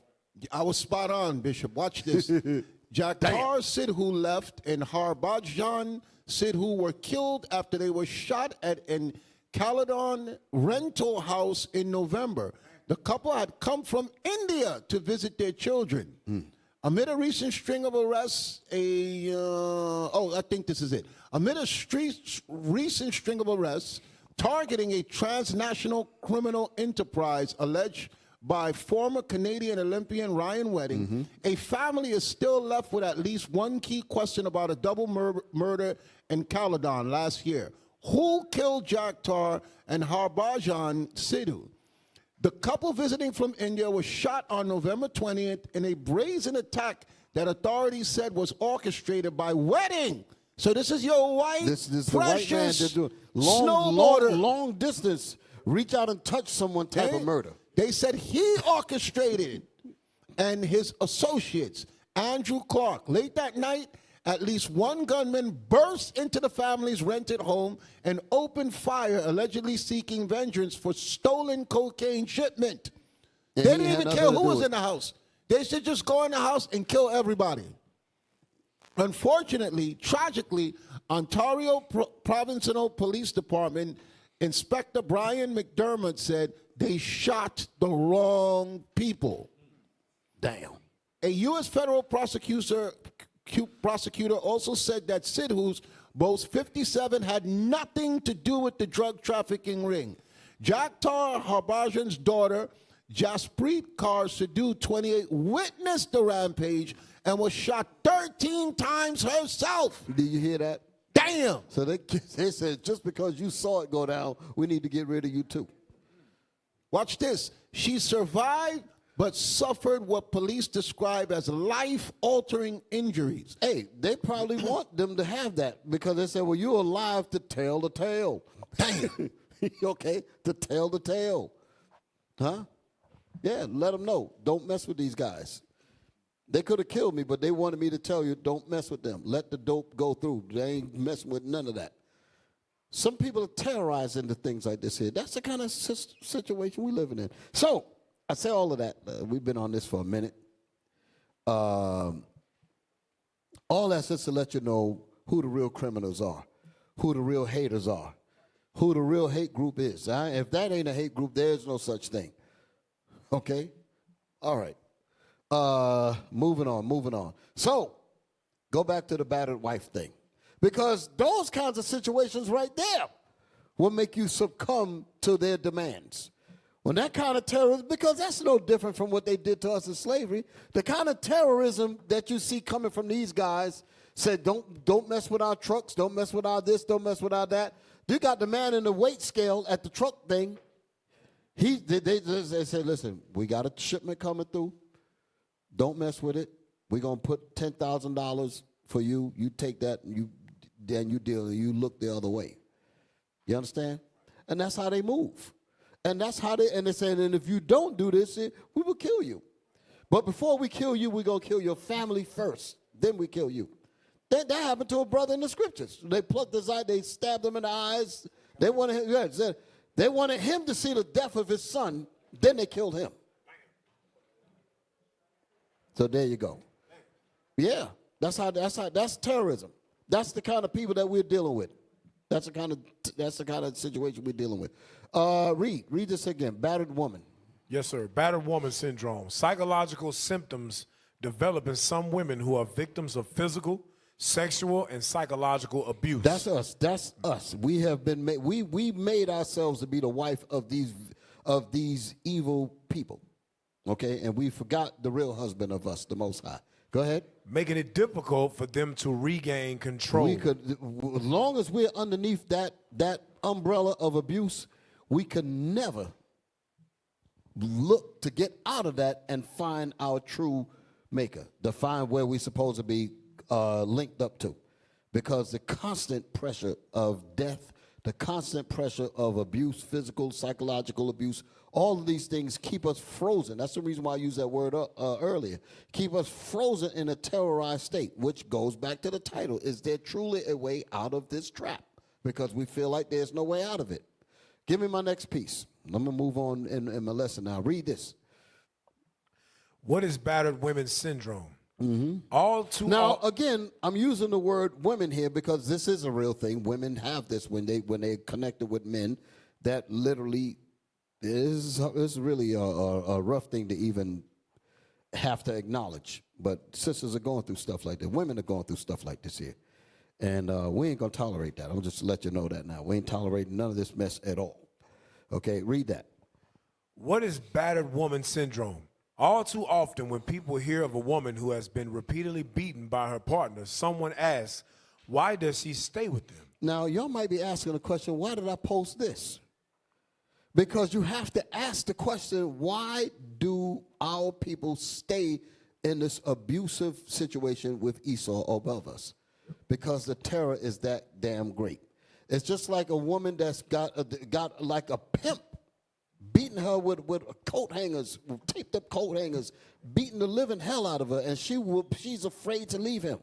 And they're like, well, why don't you just walk away? She's looking at us, do you understand this man to kill me? So we adjust, my point is, we adjust ourselves to violence. We make violence okay. We say, well, it ain't that bad. That's bad. That's the same situation. That's how we deal. Oh, America ain't really that bad to us. We manipulate the abuse to say it's not that bad just because we feel there's no way out. That's the situation. So again, they said when you hear people ask, when people hear a woman who has been repeatedly beaten by her partner, someone asked me to ask her, why do you continue to stay in that relationship? Why does black people continue? People overseas, some of the nations, they say, why is it that you black people won't just stand up for yourselves? Why was it that you won't come together? Why is it that you won't unite? Why? They don't understand the abuse. I'm not making an excuse, but you got to deal with what's really going on in our people's minds. Our people are terrified. Just like the people that's trying to not let the drugs go through. They're terrified. That's what it is. Terrified. Terrorism. That's the reason why these things continue to happen. That woman is terrified. She's terrorized. People coming in and selling dope in your community say, listen, you didn't see nothing, you don't know nothing, and that's what they tell them. Yeah, give us some scriptures on that. I got one for you, Bishop. Yeah. They're terrorized. They're terrorized. That's the deal. That's what we have to understand. So, Bishop, you saying the real terrorist is the white man? Yep. Absolutely. Esau. That's written in that book that Bishop bring out. You know, he said the thing was wrong with the planet is white men. Exactly. So watch this. This is where they got their power to terrorize from. Give me Genesis chapter 27, verse 38. This is the first time that they got their power to create terror on this earth. Genesis chapter 27 and verse 38. And Esau said unto his father. Esau, for you new viewers, is that red baby in Genesis chapter 21. That is the foundation, the beginning of the white man on earth. He is Esau. The nation that came out of them is Edom, Edomites. And this is when he was getting his blessing in the Bible. Read it again. And Esau said unto his father, hast thou but one blessing, my father? So this is a blessing in the white man's eyes, which is this. Read on. Bless me, even me also, my father. And Esau lifted up his voice and wept. So he was crying when he got this blessing. Read on. And Isaac his father answered and said unto him, behold, thy dwelling shall be the fatness of the earth. They want the best places of the earth. That's why they don't live in no ghettos. And they put you black people there. Read on. And of the dew of heaven from above. Meaning all over. When dew settles, it settles on everything. That's why the white man is everywhere and anywhere. From Mexico to California to Canada. Read on. And by thy sword. By the what? By thy sword. That's psychological terror. Read on. Shalt thou live. That's why they got embassies set up everywhere. What is it? 800 embassies. They control the water. They control the sky. They control lands. They restrict people's movement with the sword. That's psychological terror. Read it again. And by thy sword shall thou live. Read on. And shall serve thy brother. And it shall come to pass when thou shalt have the dominion. Which is what they have now. Mm-hmm. Read on. That thou shalt break his yoke from off thy neck. Okay, so Esau, Edom, the white man, the psychological terror of battered woman syndrome that the bishop is trying to bring out, that's why they have control over us, because they were given the power of the sword, the power over life and death to kill you if you don't comply. Yep. This is why they have the power that there's not because they're smart. It's not because they look like Brad Pitt. It's not because they're just so educated. All their plans start with death. In the think tanks, the end result is, but what if the black people won't comply? Then they got to die. Right. That's the answer for everything. Right. They're not in political office or positions of power over us because they're looking for a peaceful solution or a way to make our lives better. The end result for everything, down to the nuclear bomb, is if we don't get our way, y'all niggas is going to be burned away. We're going to burn all of y'all up. And then we're going to go hide underground and hide in outer space. But that's how they think. But the Most High got a trick bag for them. He calls them to build a damn bomb that they think that they're going to continue to terrorize. That's going to hurt them in the end. And the Most High going to use that to hurt them. So that's just good to just know while we're going through all this trauma to know that there is a way out. All we have to do is repent and return to the Most High. But I'm going to get into some clear things about how we really get our stuff together. We were talking about the trauma, right? And about the terrorism. About, like we were talking about that cocaine dude that's moving all of that stuff through, and he got his operation and all of that. And, you know, and they bring this dope into the neighborhoods and terrorize the people in the neighborhood. You see the neighborhood changing. You see the dope and all of this. And the people want to say something. And they're afraid to say anything because they know that, yo, you said something and you might end up getting sprayed with bullets. Yep. So people are terrorized. People are terrorized. And we live under that terror. Now, show the next picture. I say y'all had it up there. Just look at this. Show this. Here's the level of terror. This is what you call that frozen terror. Imagine, because first of all, how is it that, okay, obviously the victim is on the left, that's George Floyd. Irregardless of what you say about him, what he had, what they said they had in the system, or $20 fake, whatever, let's move all that, because he ain't nowhere near the criminal level of 827 pounds of cocaine that was coming in every damn month. So George Floyd is a saint compared to that. But look at the right side. That view that you're looking at is from a sister that was walking with her young cousin, I think it was, that was going to that store on the corner, and she happened to see this, and that image is from her phone. And I remember we talked about this year when we was in Concord. Where my crew at? We brought this up, and we brought up the court case about when they was talking, when they brought her to the stand to let her tell the horror and the trauma that she had to witness as she was coming down and seeing this kind of thing going on with this here. And that knee upon that man's neck like that, and he's crying for his mama. And that girl heard it. And she tried to shield the young girl because she said, I don't want you to see this because that's going to be permanently etched in your brain as a trauma. So we're trying to adjust to trauma. We're trying to limit it. We're trying to limit our exposure to it because it's going to have an everlasting effect. So we live like this. And not to mention, now you can take it off before they tell us. Yeah, it's 2 against 1 because there's another police officer to the side watching for crowd control, and he's in handcuffs. He posed no threat whatsoever.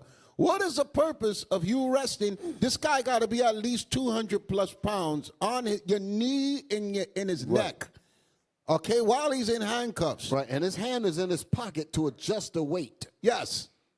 What is the purpose of this other than, nigga, you are nothing in my eyes? Yes, that's how they do you. And they'll tell you that. They say, listen, your God is me. God ain't coming to save you. I'm your God right now. Imagine hearing that in your last breaths. Because that's basically what's happening there. Right. He's calling for his mom, and they like to hell with that. That's right. And the psychological terror where all he could do is call out for his mama. Okay, now you got to think what made the person stop. If that woman didn't come and pull her cell phone out, he would have got a pat on the back. Good job. Yes. Good job. And this would have just went on like nothing. Went on just like all the rest of them. All like all the other rest. That you don't know about. How about that? Okay. That you don't know about. Just because one person decided to pull their cell phone out, and this went viral on social media. Other than that, he would have got a pat on the back, and you would have been his next victim. Now, let me show you something now. Go to, I'm going to skip a little bit. I'm only skipping just for a minute. Go to the video. Go to the video of the brother. The video. This is what you posted, Captain Soraya. Yeah, the one I was playing earlier. Not this here. Well, you can show this one too, but go right to the one that I'm asking about. Let me see. Go on the Telegram. That one right there. Hit me. This is from Indisputable. Black man found hanging in an abandoned house after suing police. Come on. Hit me. A black man found dead hanging after filing a lawsuit against the cops. This story is going to make your blood boil. Put up the picture full mass here. According to the Atlanta Black Star, Denoris Richardson, a black man who earlier this year filed a lawsuit against the local police in Alabama. Now, the reason why I'm showing this in comparison to what we saw earlier is that they're going to try to make it seem like this man committed suicide. That's what they're actually doing. Even in the video, a lot of these videos been coming up with these black men. Show me the other one. I'm going to just jump around. Here's another one. I'm going to come back to this here. Give me the other one. Not this one. There's another one that I posted. One that was about that one. Click that one. Same deal. Same kind. This is somebody else. This is a man that was hung in North Carolina. What was it? Henderson? Yeah. Come on. Found hanging from a tree in North Carolina. Here it is. This is terrorism. Hey, y'all, I would have never thought I had to make this kind of post, but my family desperately needs your help. This is my little cousin, Javion McGee. He's from Chicago, Illinois. He was 21 years old and would have been 22 in a few weeks. He was found hanging from a tree in Henderson, North Carolina yesterday. He drove trucks, so that was his reason for even being out there. The police officers are trying to say that he went to Walmart and purchased a rope and hung himself. We obviously don't believe that. Okay. I showed you this one, and I showed you the one earlier, because the difference between this and the one where George Floyd was, the sister had the camera on him. There's no camera involved in what happened to him, so they're going to say it's suicide. The same thing that happened with the brother that was found in the house. They said they put it in the video, suicide. That's what they're going to do. That's what they're going to do. That's the terror that we're facing. That's what's up. That's what's going on. And we live in this kind of trauma. And this is the reason why we're crazy. So again, when I make the point about brothers and sisters coming in here, they got stuff like this on their mind. Living in this bubble of terror, living in this bubble of trauma.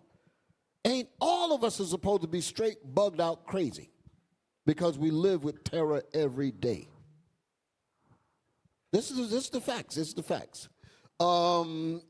Now go to the other one, the one that y'all gonna show me earlier.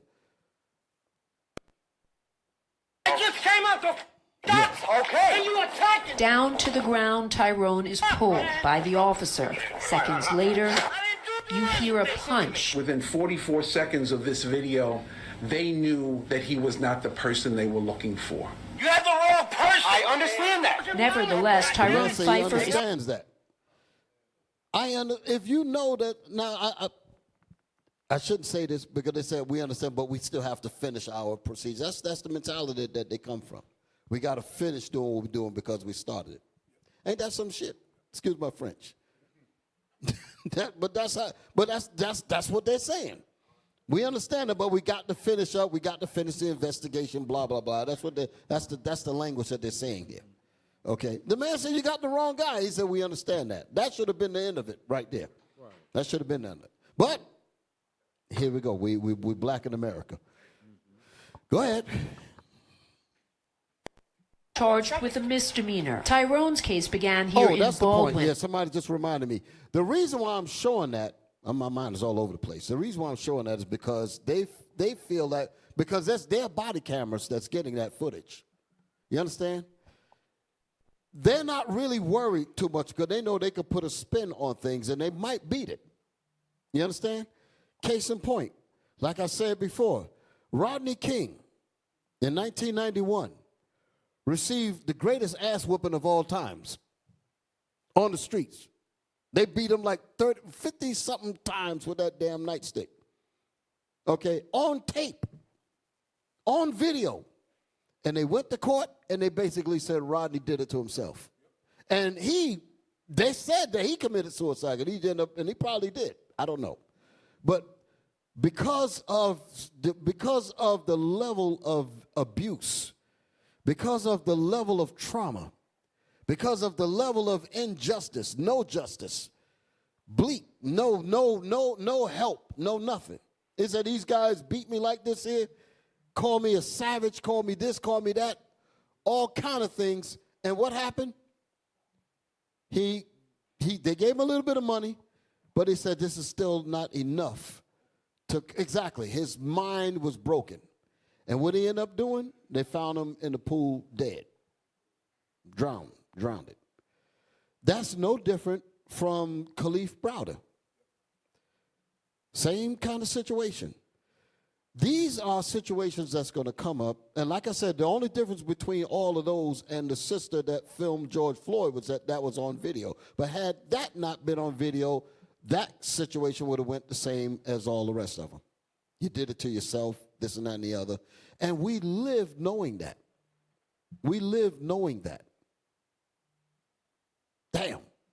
Yes, sir. Please do. Please do. Hey, can we get Leviticus 26, verse 14? Oh, man, 15 that's the scripture 16? right there. That's Lord right have there. mercy. Yes, That's sir. it right there. Bring Because that Bishop out. been bringing up terror, terror, terror. Bring up that real quick. Leviticus chapter 26 and verse 14. Go ahead.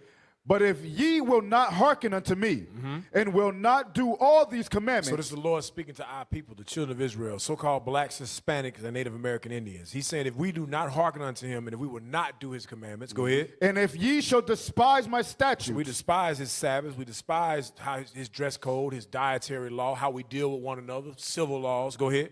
Or if your soul abhor my judgments, go ahead. So that ye will not do all my commandments, come on, but that ye break my covenant. This is the Lord saying, here's going to be what's going to happen if you don't do it. Go ahead. I also will do this unto you. Read. I will even appoint over you terror. I will appoint over you what? Terror. The Lord says, I'm going to appoint over you terror. The Lord is basically telling you, the people that I'm going to have rule over you, they are going to be a terror unto you.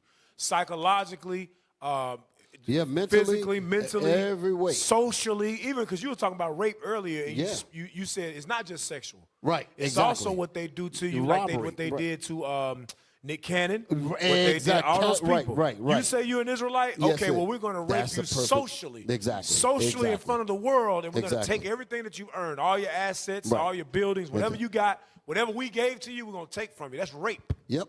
And that's what the they've whole done point. to us. And that's why the something Bible else. says that. Damn, that's the reality. That Yes, is sir. the reality. Let's go back to them pictures. So we just show you the George Floyd. Look at this one here. Just putting that on the screen. Go to the next one. You'll know this one right here was Eric Gardner for selling Lucy's. Now, wait a minute now. He died for selling Lucy's, but they're going to give this criminal, the snowboarder, they're going to give him a trial for moving 827 pounds of cocaine in a month. But they killed this dude for a damn cigarette. That's terror. And for you to know that, that means my life means nothing.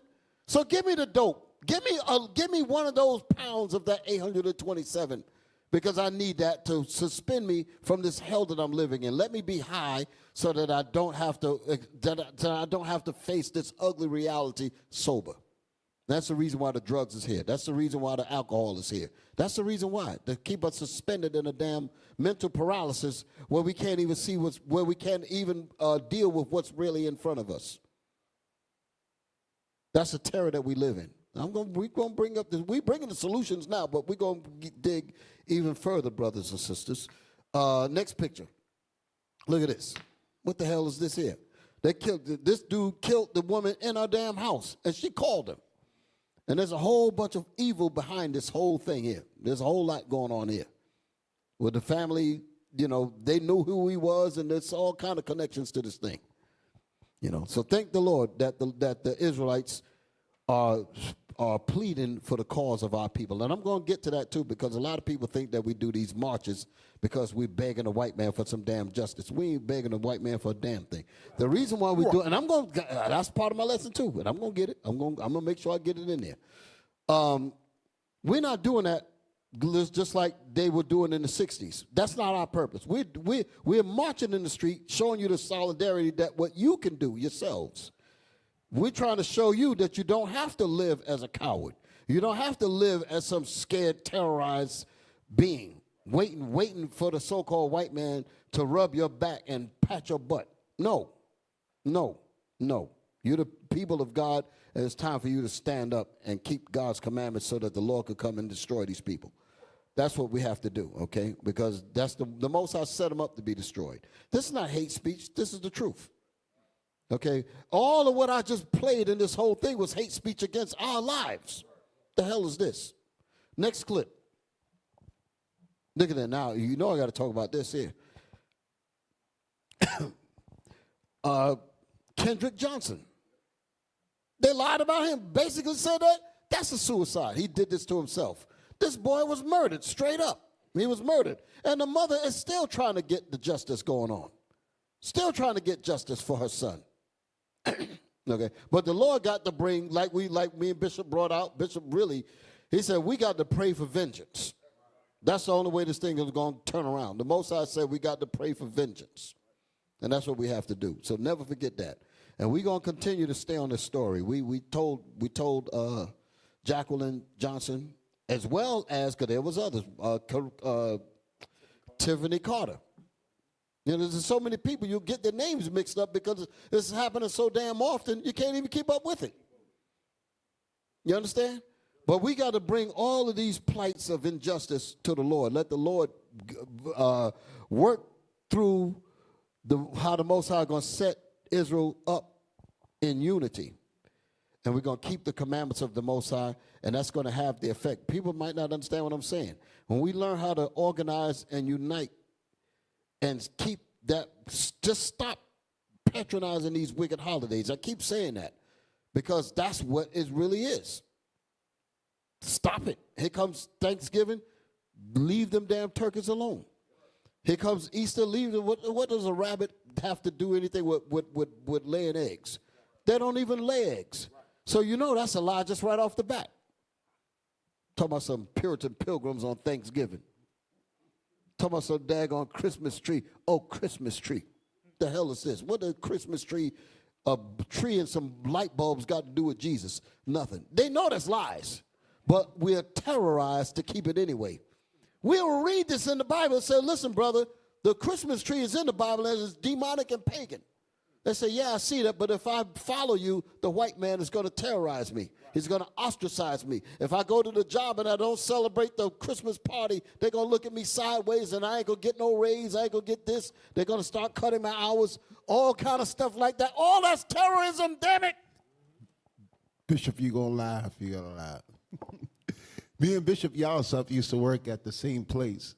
And he was teaching me the scriptures. I was new, freshly in the truth. You're talking about 97, 96, this was years. I was a baby in the truth.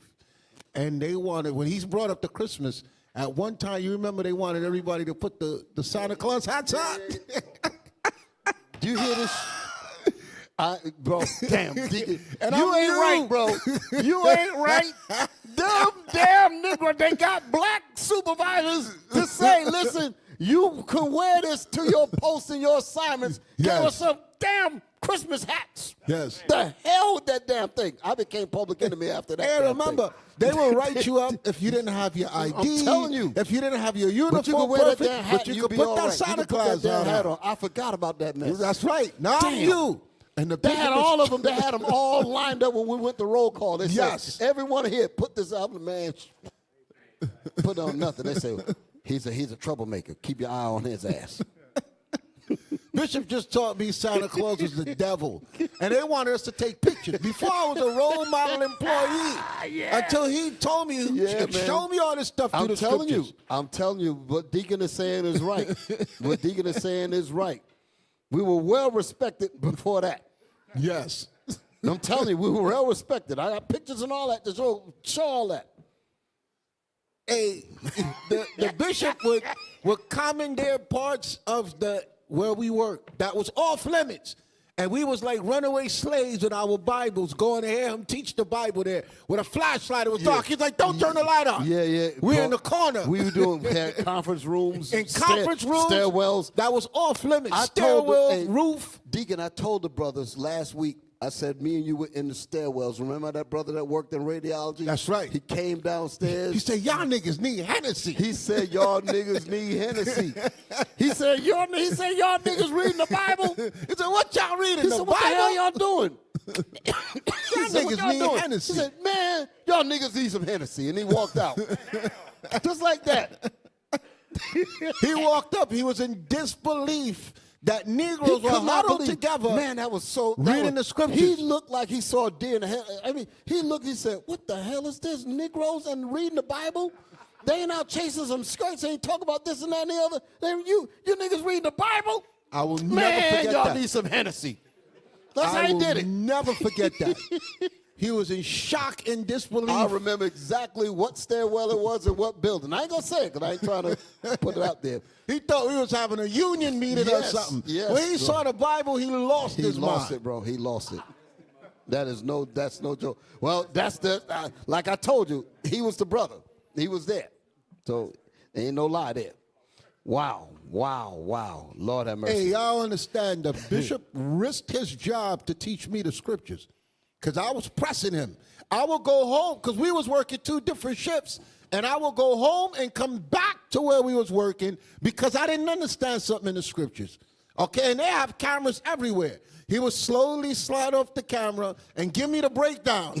Then they calling him, we can't see you in the camera. Where are you, sir? He'll come back in like it was not. He'd be like, wait 1 minute. Okay, now, we reading the book of Deuteronomy. We reading Exodus. We reading Genesis. I'm writing stuff down. I didn't want to go home. Yo, it was crazy, man. It was crazy. It was crazy. I don't know where it took to get us to where we are now. I'm telling you, Deacon, thank the Lord, man. That's exactly how it was. It was like being in the catacombs of Rome, trying to hide, to go over the scriptures and paint our forefathers on the walls. That's how we was in there, man, hiding. You would think he was a dope dealer. Like he was moving drugs. He was doing secret. We were smuggling Bibles to brothers.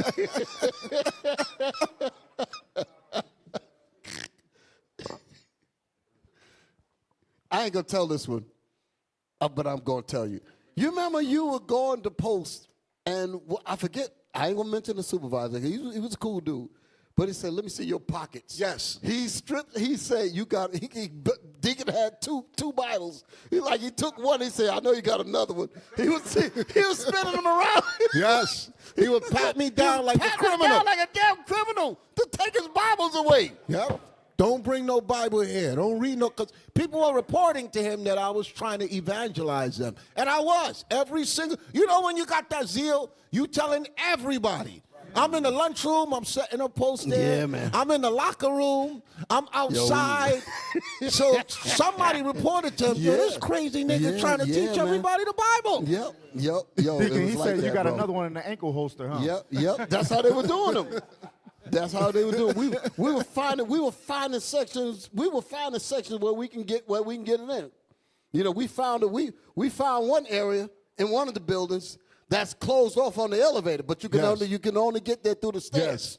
Yes. So we found that. He had other officers with keys saying, I'm going to let y'all in for 15 minutes. Don't get me fired. Yep, stuff like that. That's how we were moving, bro. That's how we were moving. Okay. That's how we're moving. And this was on our time, by the way. This was on our time, so ain't nobody said we was taking time from them and all that. But anyway, that's how it was. But even sometimes we catch on the breaks and all that, so we were able to get it in. But all praise to the Most High, we were able to get that thing. So thank the Lord that we survived that thing. All right. Man, that was a good laugh. Thank you, Deacon. Thank you. Yes. So, we got this situation here. Put this, my brother up.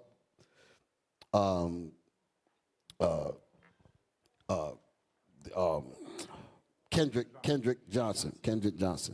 And this reminds me of the Emmett Till situation. Just look at these pictures here. This is horrible. This is really horrible. Yeah, man.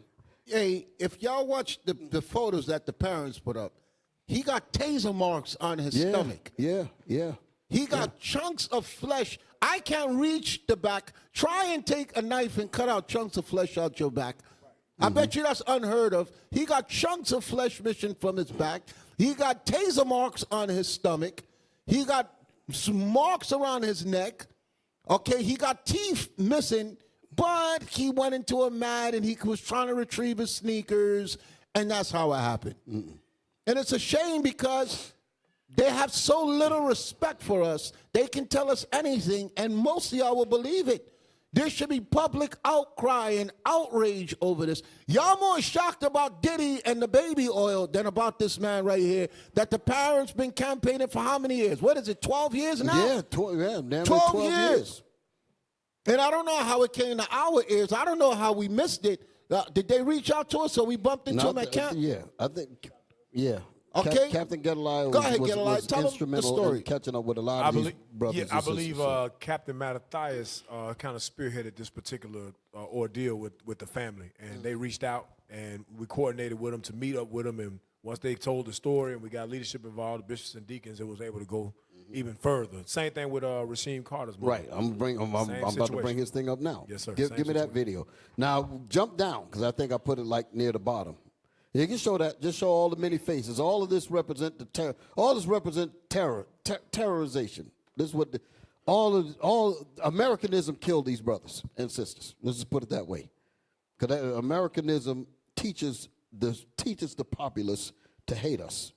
If we're not the burden bearers, if we're not the money generators, if we're not supplying and making their lives better, then our lives are not worth living. And we carry that.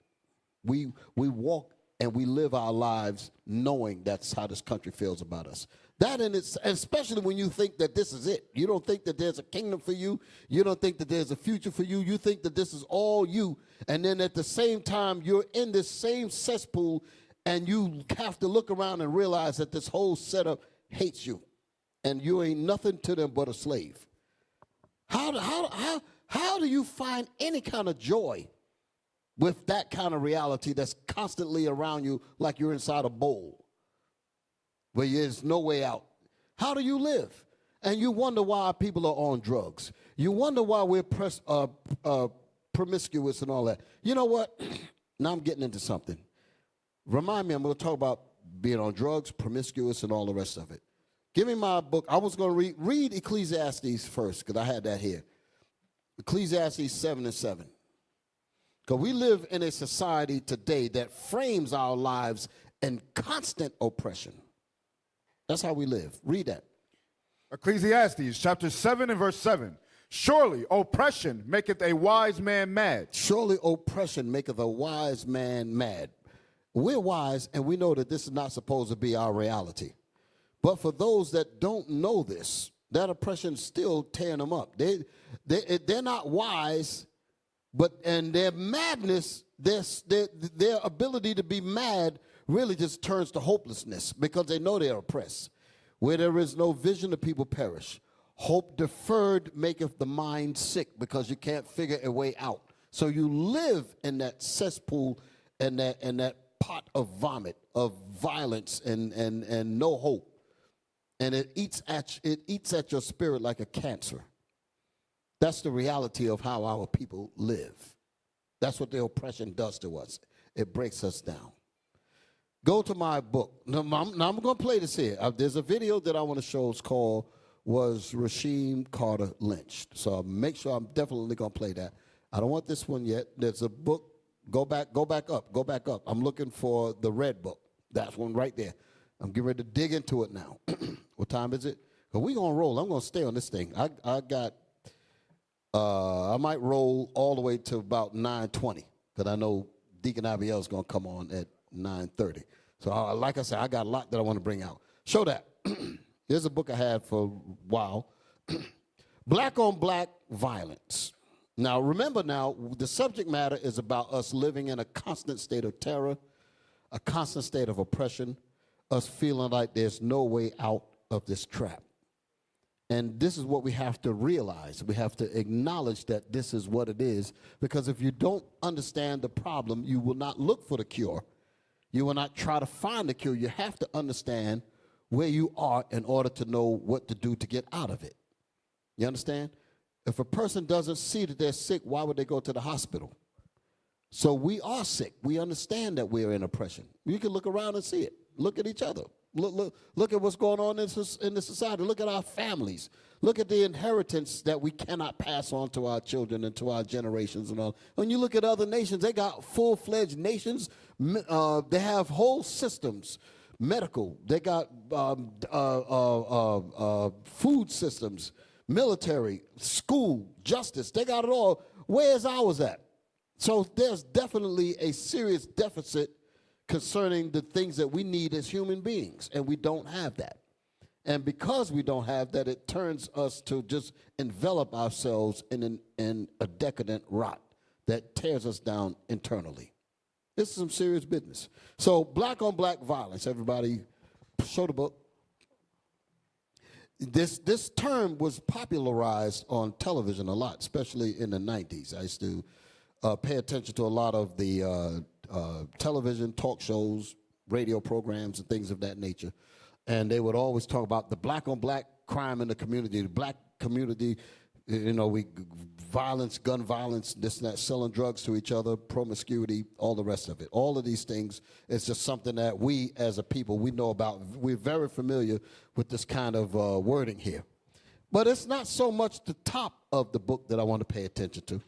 As you see, black-on-black violence. This is a regular household word. That's the part that I want to deal with, which is just highlighted right there. Now we're getting ready to get into it. You ready for it? The psychodynamics. Go ahead, bring it out. No. Stay right there. I'll tell you what to do. I'll tell you what to do. Go ahead. Black-on-black violence. The psychodynamics of black self-annihilation in service of white domination. Let that sink in. The psychodynamics, we're going to look at that word. The psychodynamics of what? Of black self-annihilation. Remember, I was making a point about how Esau is able to walk among us with his hands clean, with his white gloves, a murderer. And he said, I mean him as Charles Manson, I didn't kill anybody. But the people that did the killing is those black folks.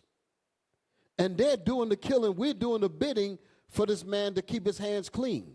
And we're thinking that it's our own mind that's doing this. No, our minds have been controlled by the Father that has tied our brain to his umbilical cord, and every thought of violence has been seeped into our memory, been seeped into our psyche, and we act out the way we learned from them, and then they can stand back and say, look at what they did. Right.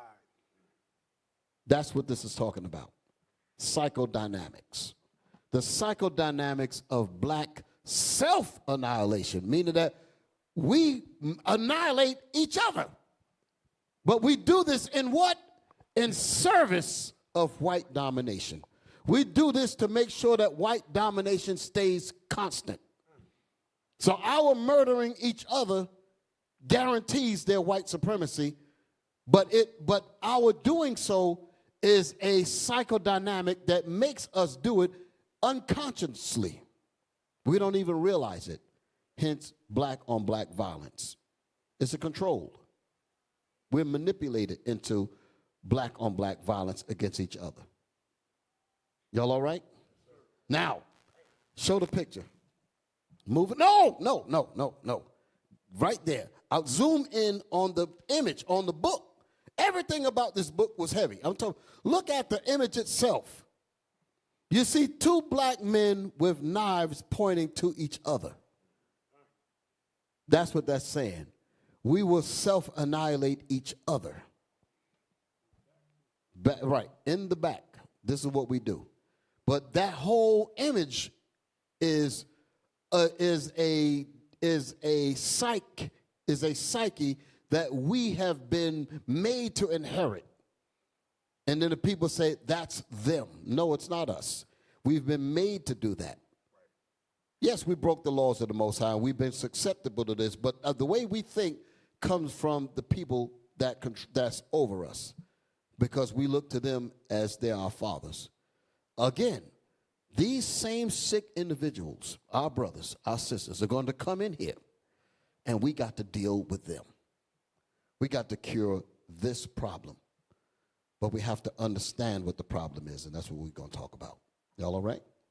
All right, come out of this. Now you go to the thing that you've been trying to get to. Here we go. Let's read. Yes, sir.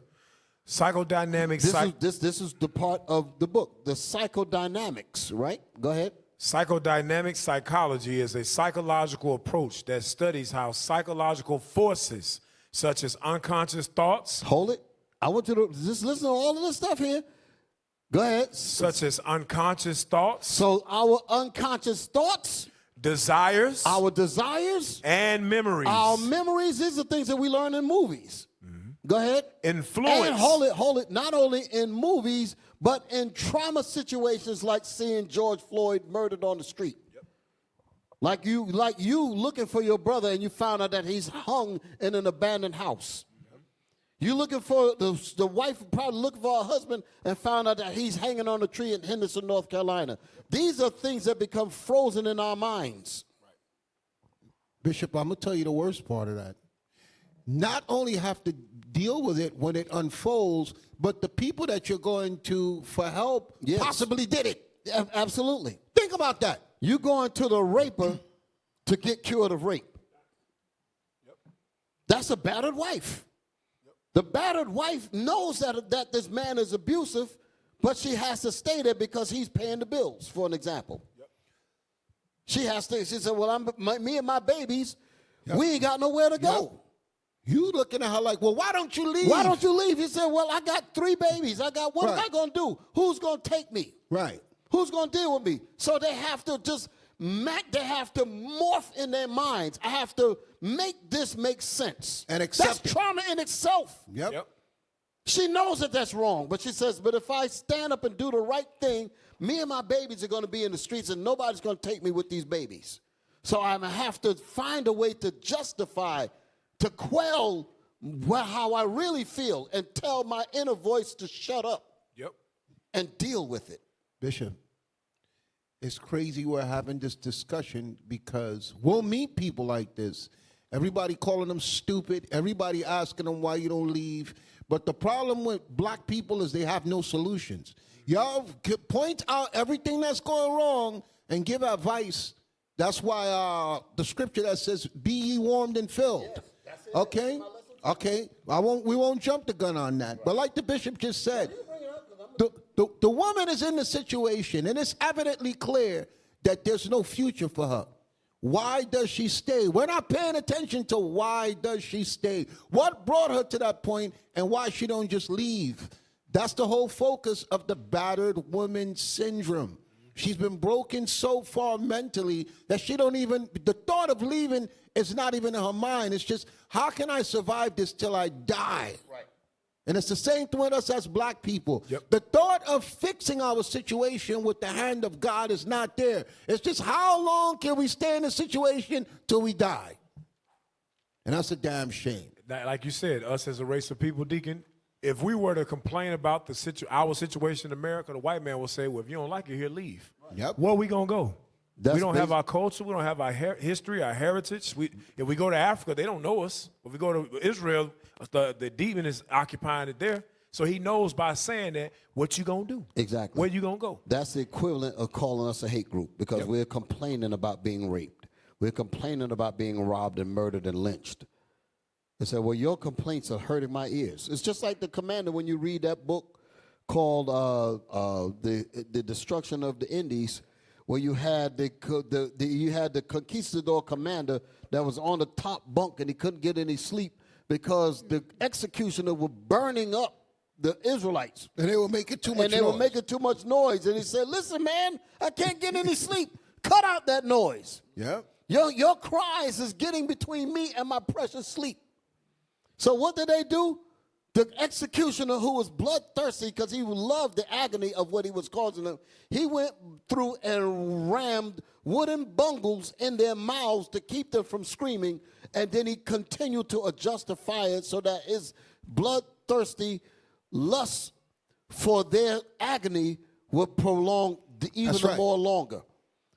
So he adjusted the fire so that he can watch them scream and wiggle in silence. That's in the book.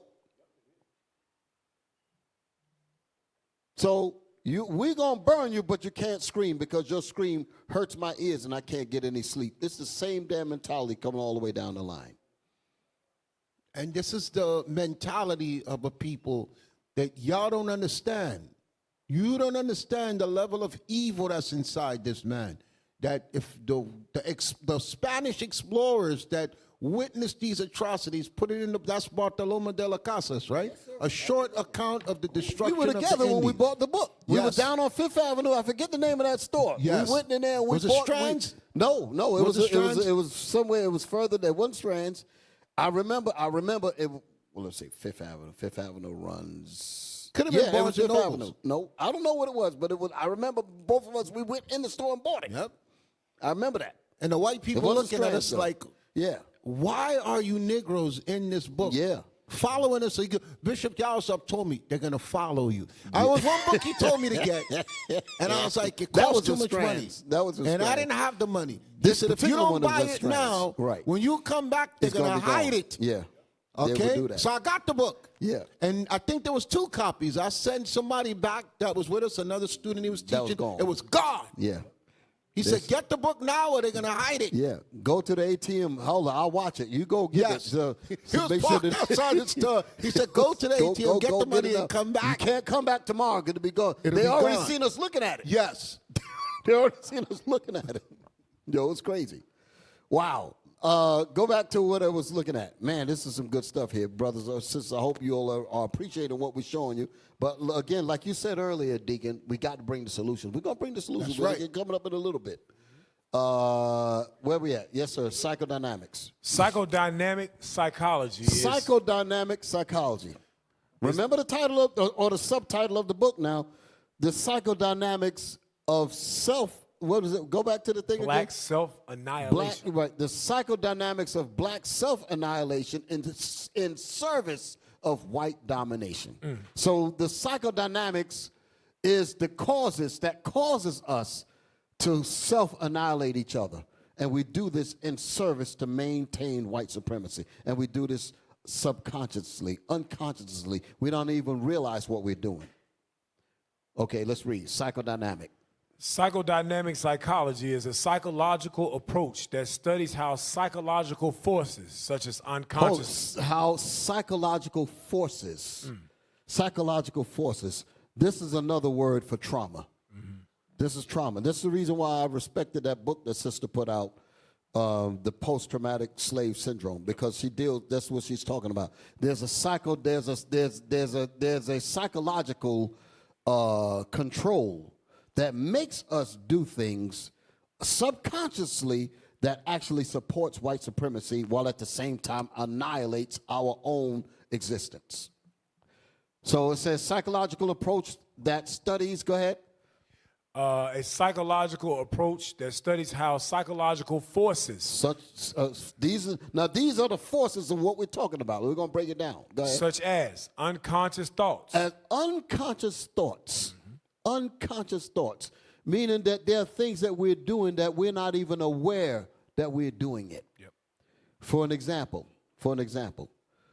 you will show our people Christmas is not in the Bible, meaning in terms of keeping it. Easter, rabbits don't lay eggs. Jesus Christ is black. You don't read no white Jesus in the Bible. They will say, take that away from me. I don't want to hear that. I don't want to see that. They're unconscious. They're not even aware of what they're actually saying. They're actually telling you that, listen, I know what you're showing me is true, but I am too terrorized to agree with it because my masters, my fathers are looking at me. Damn. Y'all ever see when we be dealing with people on the street and they want to deal, but then they look around to see who's looking at them? Right. Is the white man, is daddy looking at me trying to wake up? Yep. That's what's happening. Everybody that goes to camp, y'all know what I'm talking about. Yep. They look around because somebody might report me. Yep. Somebody might say, listen, he's one of the slaves that's trying to get off your plantation, master. Yep. And he might tell on me. So I got to make sure that he doesn't see me. The Israelites, y'all are telling the truth, but I can't say nothing now, please. We got the picture of white man Jesus and a black Messiah. And we ask him, sir, based on what you just heard, based on what we just taught you, who's that? They they look around first. They got to look around. The devil. That's unconscious thoughts. Say it loud. The devil. The devil. Or who put us in slavery? Who put us in slavery, brother? And they look around. They look around. We're in the blackest neighborhood in the planet. That's terrorized. That's Terror. what we're talking about. Right. That's a psychodynamic that makes him or her do that. Yep. And what's crazy, he ain't talking loud to say it. He No. whispering loud. He's whispering it. He's whispering. Then the white man said, I heard you. I heard that. Learned you, man. Yeah, he started trembling in his spirit. He's shaking. He might tell the boss we work together. Or, Bishop, I remember when I answered the phone, people will call. They had a good build. Then they say, is this video going to be on YouTube? Is everybody going to see it? I work for such and such, and I don't want them to see me. And out of pity, I'm like, don't worry, we're not going to show your face. But all they're worried about is the repercussions from them hearing the truth of the Bible and speaking the truth of their reality. They're more worried about what is the white man going to do to me if he sees me on there. That's sad, man. That is sad. That's a psychological terror that the bishop is trying to bring out. We can't even acknowledge what's being done to us or even speak about it without being in fear of repercussion from the enemy, the devil that the Bible speaks of. Psychological forces. Psychological forces. Give me, hold it, I'm about to do it. Y'all gonna like this one. Find Sergeant Waters. Sergeant Waters. With CJ locked up in the stockade. And his friend just visited him. Show it on the telegram, because I know exactly which one it is. No, not that one. Not that one. So we need some old folks over there that know how to look for things. No, don't put soldier story, clips from a soldier story. Oh, there it is. Hold it. No. Go back out. Brothers don't know what's happening. Go back out. That one right there. Now let's see how long it is. Let's see. Yeah. That might not be the one. Yeah. Go back. Yeah. That 3 one. Okay, hold. Just stay with me, brothers and sisters. Move the cursor up so I can see where the part is. Open up that video, right? Now slide it up. This was like 3 minutes. Come on. Yeah. This the one. This the one here. Hold it. Now wait. Now let me set it up. We were talking about how afraid our people are. And I'm going to show you an example of that fear. Even though there's a black man that's the one that they're fearing, but he got the white man's mind in him. That's what this movie was about, okay? And he was suffering. There's some psychological situations even dealing with him in terms of the character. Because at the end of the movie, he ended up saying he hated himself. You know, this is a good movie. You should watch it. It's called A Soldier Story, for those who don't know what I'm talking about. Look at this. The day of the Geechee is gone. Yeah. That's it, Soldier Story. That's the clip we're looking at. Now move the cursor. Move the cursor up. Well, hold, right there. Back it up. Now, stop right there. When they got him in the jail. Click one more, right there. Right there. The Sarge came to visit him. Now just pretend he's a white boy, because it's basically that's a white man talking through a black man to a man that the white man hates. You understand? And he had a particular disdain for black people that made, or members of the black community that made black people look bad in front of white folks. He said if it wasn't for Geechees like you, the white man wouldn't think we were all fools. So his mission while he was in the military, I'm talking about in the movie now, he said his mission was to get rid of every Geechee because y'all making us look bad. He said, I killed 2 in Fort Huachuca, 3 in Camp Campbell, Kentucky, and now I got you. 1 less fool for the race to be ashamed of. Ashamed of in front of who? White folks. So you get the point, right? Play it.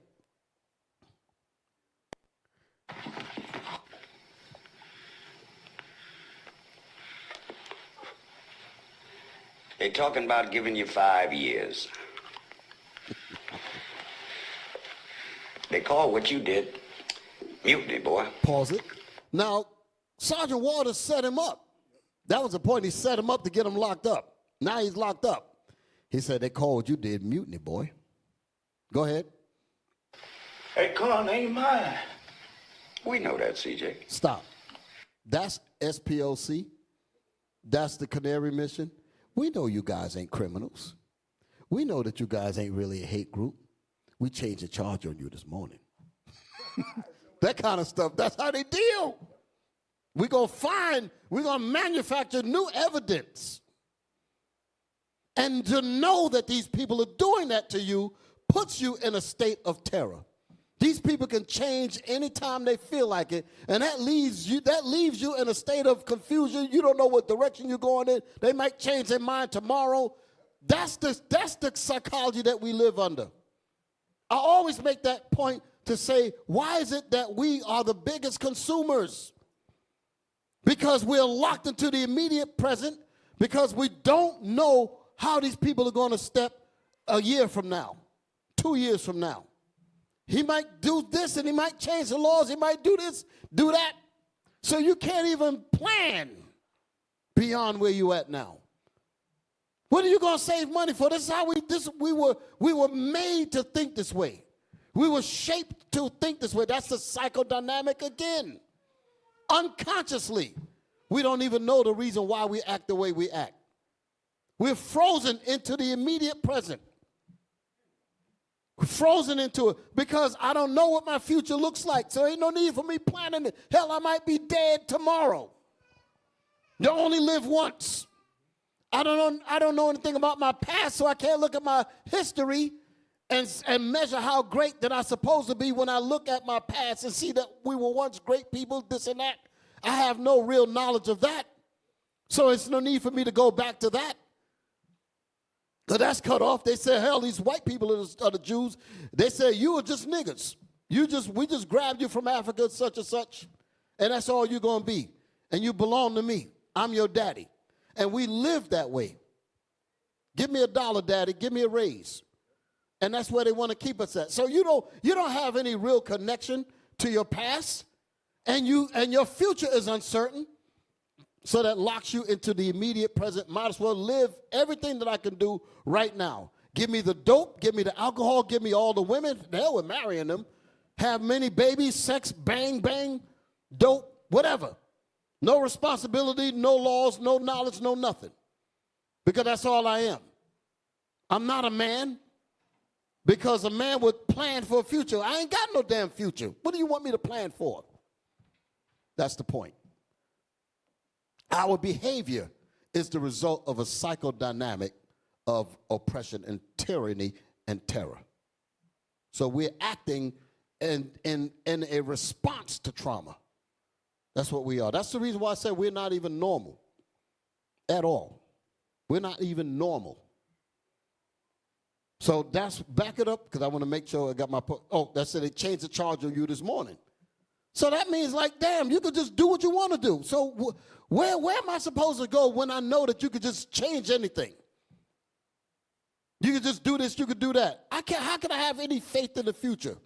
I might as well live everything now. Give me them Jordans, give me that, give me this. And let me kill for it, because I need those things to make me feel good, at least in this very present. And if you have something that makes me feel good, I need it more than you do, so I'll kill you for it. This is a real deal. This is what we got to deal with, brothers. This is what we got to deal with, sisters. This is real. This is real. Play on. The fear.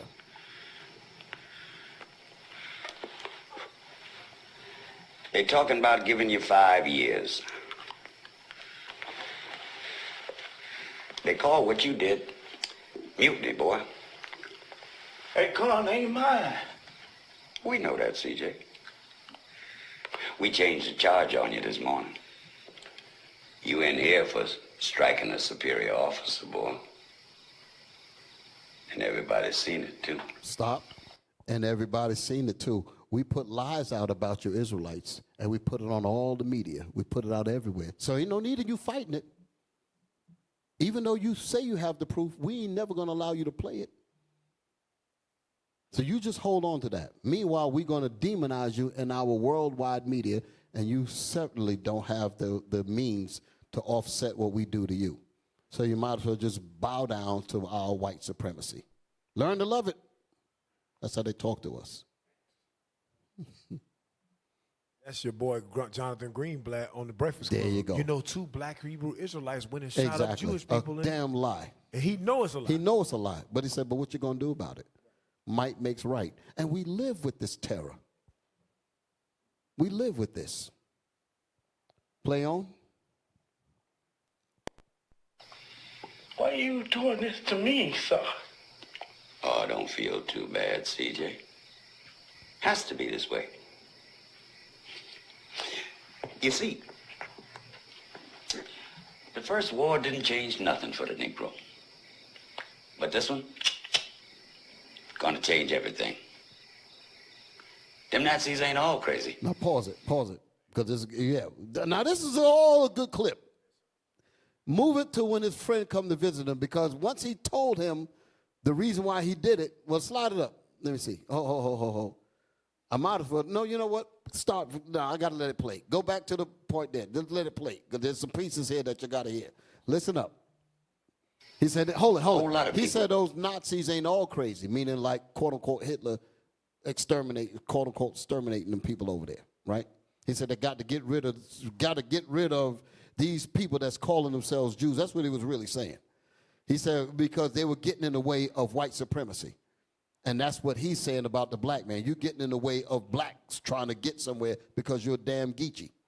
That's what he's saying to him. I want you to understand what the dialogue is about, okay? So he said, you messing up the race. That's the reason why I did it to you. Imagine hearing that.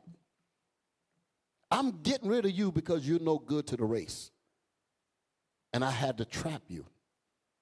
I had to set up a world around you for you to feel trapped and you can't get out of it. And once you get trapped, I'm going to tell you why I did it to you and watch you commit suicide, which is drugs, which is just promiscuous dealings. All of these things are suicidal psychodynamics. These are actions. All of the self-destructive things that we do to our own community are artifacts of suicide. They're byproducts, if you will. They are fringes of a suicidal type of thinking. Y'all understand what I'm saying? The things that we do. We waste ourselves in alcohol. We waste ourselves in drugs. We waste ourselves with indiscriminate sex. We waste ourselves in brothers with the violence and the gangs and all that stuff. Some of these kids that grow up in these drug infested areas, running around with weapons, they can't even imagine that they will live 3 years after they run on the street. They say, well, hell, I didn't even thought that I would even make it to this age. That's how they think. That's suicide. That's all a form of suicide. Go ahead. Or vacant esteem. Read them. Go ahead, play on. Just can't seem to fit into where things seems to be going. Like you, CJ. See, the black race can't afford you no more. Now imagine, hold it. Imagine a white man coming and telling you this, and you just see he's a damn terror. He's just bringing it all out and just letting you know the reason why I set you up is because I hate you. The reason why I did these things to you is because you're no good to me. And you need to understand that. So don't feel too bad. I had to do these things. That's a hell of a war game, a mind game. Go ahead. Oh, there used to be a time we'd see somebody like you singing, clowning, yassa bossing, and we wouldn't do anything. Folks like that. You were good. Homie kind of nigga. When they needed somebody to mistreat, call a name or two, they paraded you. Reminded them of the good old days. So he's telling them, he's letting him know how you were used, and I got to get rid of you for that. Go ahead.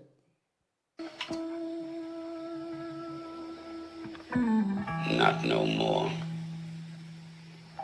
The day of the Geechee is gone, boy. And you going with it. We can't let nobody go on believing we all fools like you. Now, there was a part of here, I think they skipped it. There's a part with his friend, David Allen Greer. Is it? Let me see. Yeah, is that it? Hold it. Right. Okay, I'm looking for that part. That's the part I actually needed. Okay, yeah, you got to look it up. When his friend came to visit him, And he said, you know who came by here last night? That's the part I'm looking for. Look for that one. That's what I needed y'all to hear this, but I want y'all, my whole point is I want to show you the fear. Like when we were saying, like you be in camp teaching, and you say, yo, but they said, man, you brothers, man, you showed me that, you know, and they be all excited. But then they look around. Where the white man at? I can't say this. I can't agree with you, brothers. But God bless you.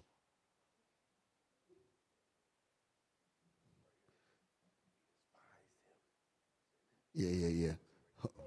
Huh? Is that the one? Let me see. But it was past this. It was at this. So it's in this clip? Okay, go there. Send them that. Send them that. I want them to see the part that I'm talking about when he was so afraid. Tell them which one it is. Okay. Just bear with me, brothers and sisters. It's important for me to bring these things up because I'm dealing with this psychodynamics and this fear. Like I said, put this thing back up before we will while Captain Gedaliah sends him the clip. So psychodynamic psychology is a psychological approach that studies. So they talk about this. They talk about the study of psychodynamic psychology, and they say that it is the approach that studies how psychological forces, such as unconscious thoughts. The unconscious thoughts are the things that we do and the way we think, and we are unaware of the dangers of it. So nobody should be controlling your thoughts to that point where you don't even know why you're doing what you're doing. They got it? Okay. Okay. Now I want to see the part. Slide it up. Move the cursor. Move it. No, it ain't none of this. No, this was at the end. This ain't the scene. This ain't the scene. Go back to the, this ain't it. I don't know. It was when Wookie, go to, now I know what it was. Go back to all those clips again. I remember which one it was. When he was sitting down with Wookie. Move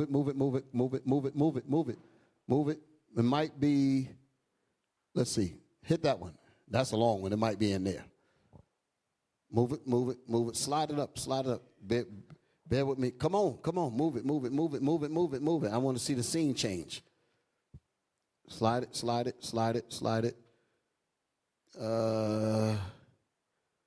Ho. Oh, man. I don't know why I can't find this thing here.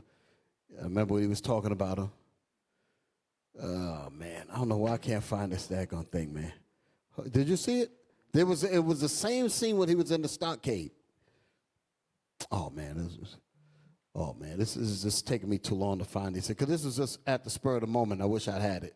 All right, come on. Let's get back to the writing. I'm going to look for it on the side. So I'm talking about the fear. Anyway, let me just say it so when y'all actually find it. When his friend came to visit him, before the man in the cage committed suicide, I'm going to demonstrate it myself. Before he committed, remember the sergeant left him.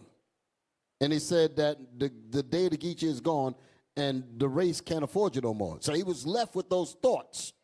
Y'all all right? So as he was left with those thoughts, those things plagued him while he was in there because he's realizing he's locked up. He said, damn, I fell for it. That's many of us. We fall for the traps and the tricks, and we realize when we're behind bars that this whole damn thing was a setup. And we internalize that, and it eats at us. And on top of that, knowing that this is the end of the road for me. So that eats at you. So before he actually hung himself in the jail, his friend came by and he visited him. He said, yo, what they doing to you in here? And he said, man, I ain't never been locked up like this here, like an animal in a cage. He started talking about it. He said, I can't see the sun. He said, I'm losing my touch. I think I'm going crazy. That's what he's talking. And then he leaned up and he said, you know who came by here last night? He said, Sergeant Walter. He couldn't even say it loud. I wanted to find it so y'all could see it. He was so terrified that he thought the sergeant might have heard him. You know who come by here last night? Sergeant Water. And then that scene came up. They talk about giving you 5 years. That's when that scene comes up in the movie. In the movie, that's how it comes out. Yeah, so that's how it goes. So enough of that. So let's get back to the writing. Lord have mercy. Come on. Yes, sir. Psychodynamic psychology is a psychological approach that studies how psychological forces such as unconscious thoughts, desires. Our desires, wait a minute. Our desires. What do we desire? What do we desire? Having many women, getting our rocks off, no marriage, no taking care of family, none of that at all.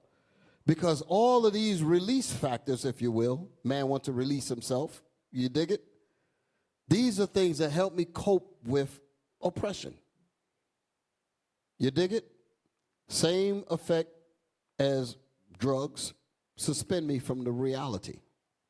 Now, you be like, well, I'm going to deal with this sister. She ain't nothing to me. All I'm going to do is just bang her and, feel good.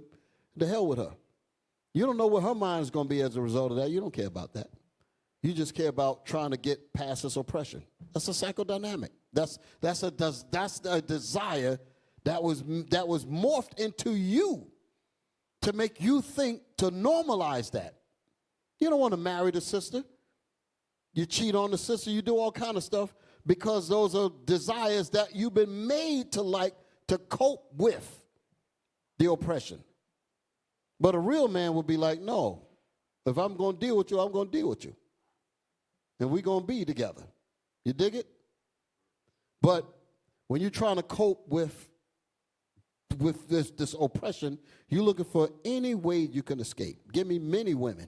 I ain't taking care of none of them. Give me that dope. Give me that car. You dig it? Give me that alcohol. Give me all the things that make me feel good so that I don't have to think about this oppression. That's the deal. That's this says psychological approach that studies how psychological forces such as unconscious thoughts, desires, and memories. I talked about the memories already, like being traumatized. There are things that happens to us that we never forget. These things shape our behavior. These things shape our behavior. Psychodynamics that affects your memory is a form of trauma. Let me give you a perfect example that literally happened to me. In the year of 2000, New York, that's where I was at, on August 21st, 2000. How is it that I remember that? Because that's the day that I was rear-ended and had to go to the hospital. I was on the Major Deegan, turning off of exit 3 for 138 to cross that bridge to go into Manhattan, coming off the Bronx. And I was waiting, I was in the line waiting for the light to change, and someone had stolen a Honda and ran into the back of me, totaled my car. And I had to be taken to the hospital. From that day, I always look in the rearview mirror when I come to a stop sign, because I don't know if some fool is coming up behind me zooming. That's trauma. You dig it? You never forget it. That's what this is talking about. Memories.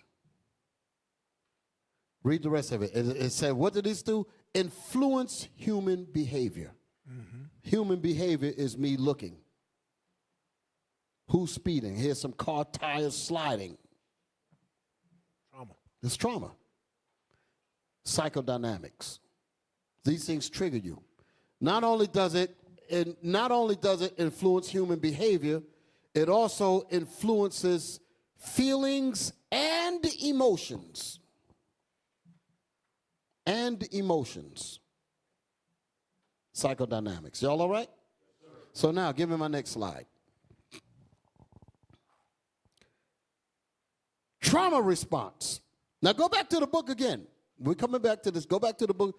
What are we talking about? Black on black violence. So what we're dealing with is psychodynamic behavior, which cause us to kill each other in service of white domination, but we don't recognize that we're doing this because we've been programmed to do this, and we've been shaped and molded because of the oppression, because of the fear tactics, because of the literal terrorism that have shaped us into behaving the way we behave. Yep. And it's called a trauma response. You gonna bring out something, Cap? Black self-annihilation in service of white domination. That's the judge. Yep. That's the lawyer. That's the person that killed you, the black man that killed you. That's the detective. That's everything that's connected to your self-annihilation is for them to keep a job, for them to stay in service. The funeral home director, the life insurance, the doctor, the nurse, all Edomites. They all benefit. The person that owned the grounds or the plot that you buried in, they all own that. So all of that is to help white domination, you killing yourself and your people.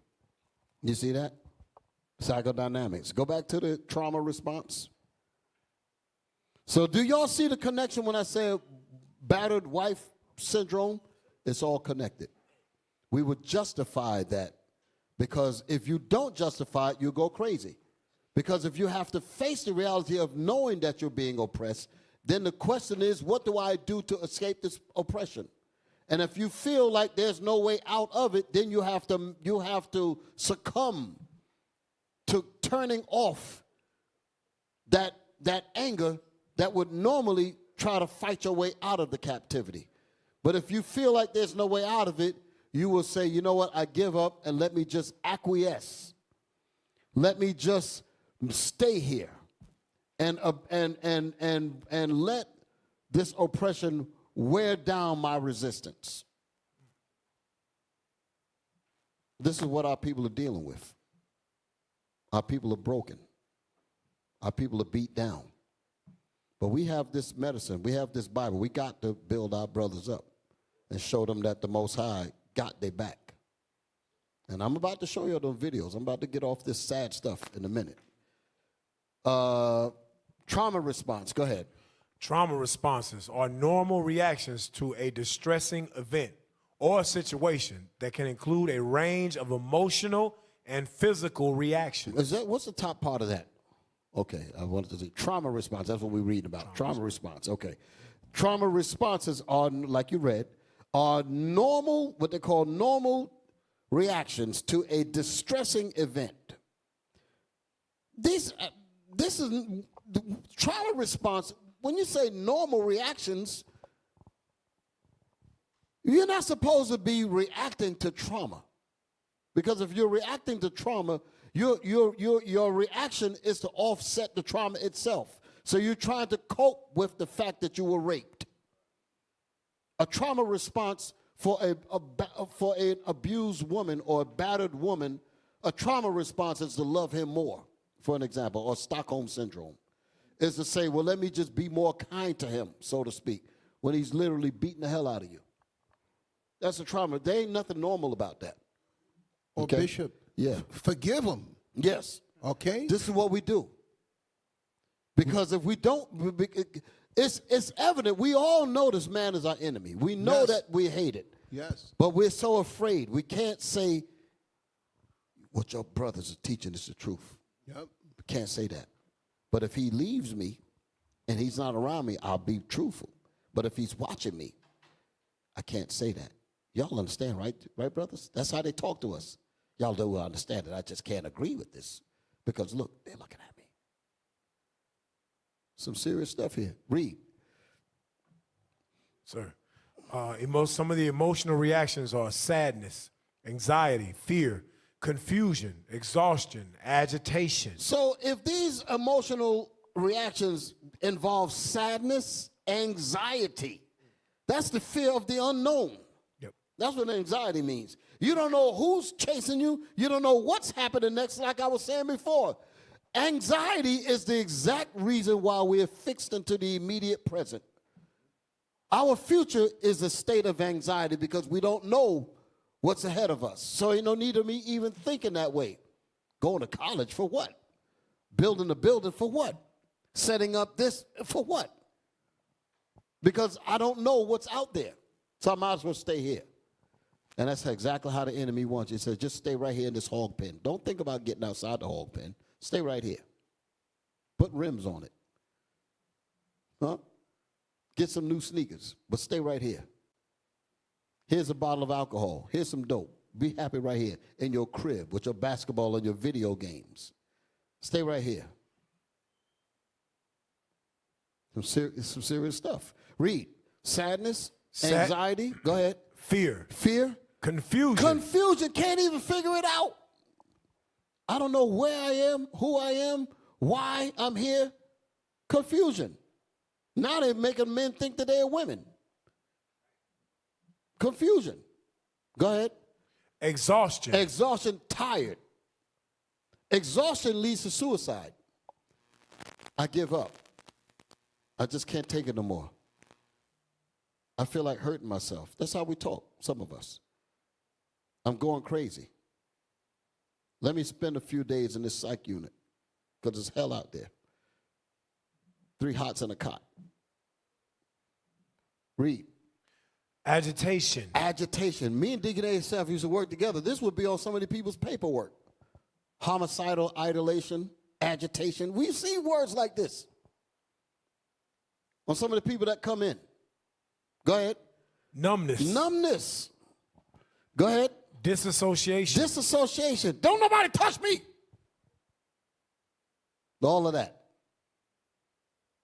Go ahead. And blunted effect. And blunted effect. Damn.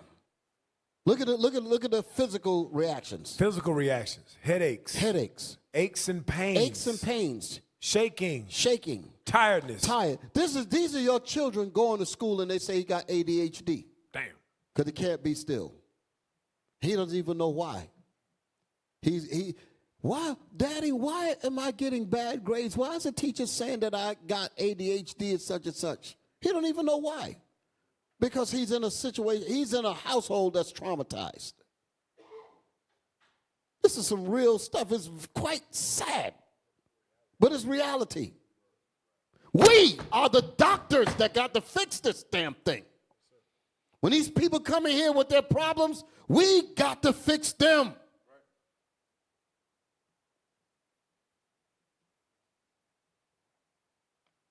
I don't want to look at an evaluation and don't see no recommendations on it.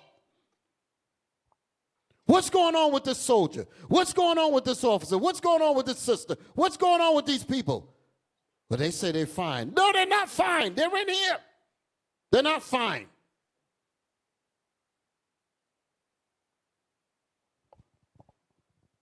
Read. Tiredness, sweating, changes to eating habits. Changes to eating habits. Why the hell are so many of our people are obese? Eating habits. Damn sure ain't because we're hungry. People in this country don't get hungry. Y'all understand? You understand what I'm saying, right? But we find ourselves constantly eating because it's compensatory. It takes the place of emptiness. It takes the place of being lonely. It takes the place of being by myself. It fills an inadequacy, a spiritual or mental inadequacy that we feel in our minds. It's even a dopamine connection. Makes us feel like we've accomplished something to eat that whole damn cake. Take the place of failure, Bishop. Take the place of failure. All of that. Go ahead. And you know, it's crazy what the bishop just pointed out. It's no more a mystery that what we're eating is killing us. They could put on the back of the cigarettes, cause cancer, it'll kill you. The black man will still go and purchase the cigarettes. They can tell you eating that is going to give you diabetes, high blood pressure. It's going to bring forth mental illness, and we still do it anywhere. Because we're just looking for something to pleasure us at that moment, and we don't care about ourselves. We don't care. We're not thinking about living long life and length of days. We're just thinking about comfort for that moment. We know it's bad, but we still do it because it makes us feel good, and we feel like there's no future, there's no hope. So let me just feel good for a minute till I die.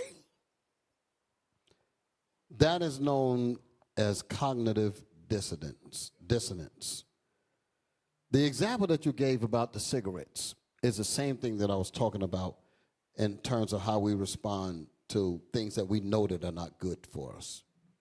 But the knowledge of knowing that brings a certain level of discomfort, hence the word cognitive.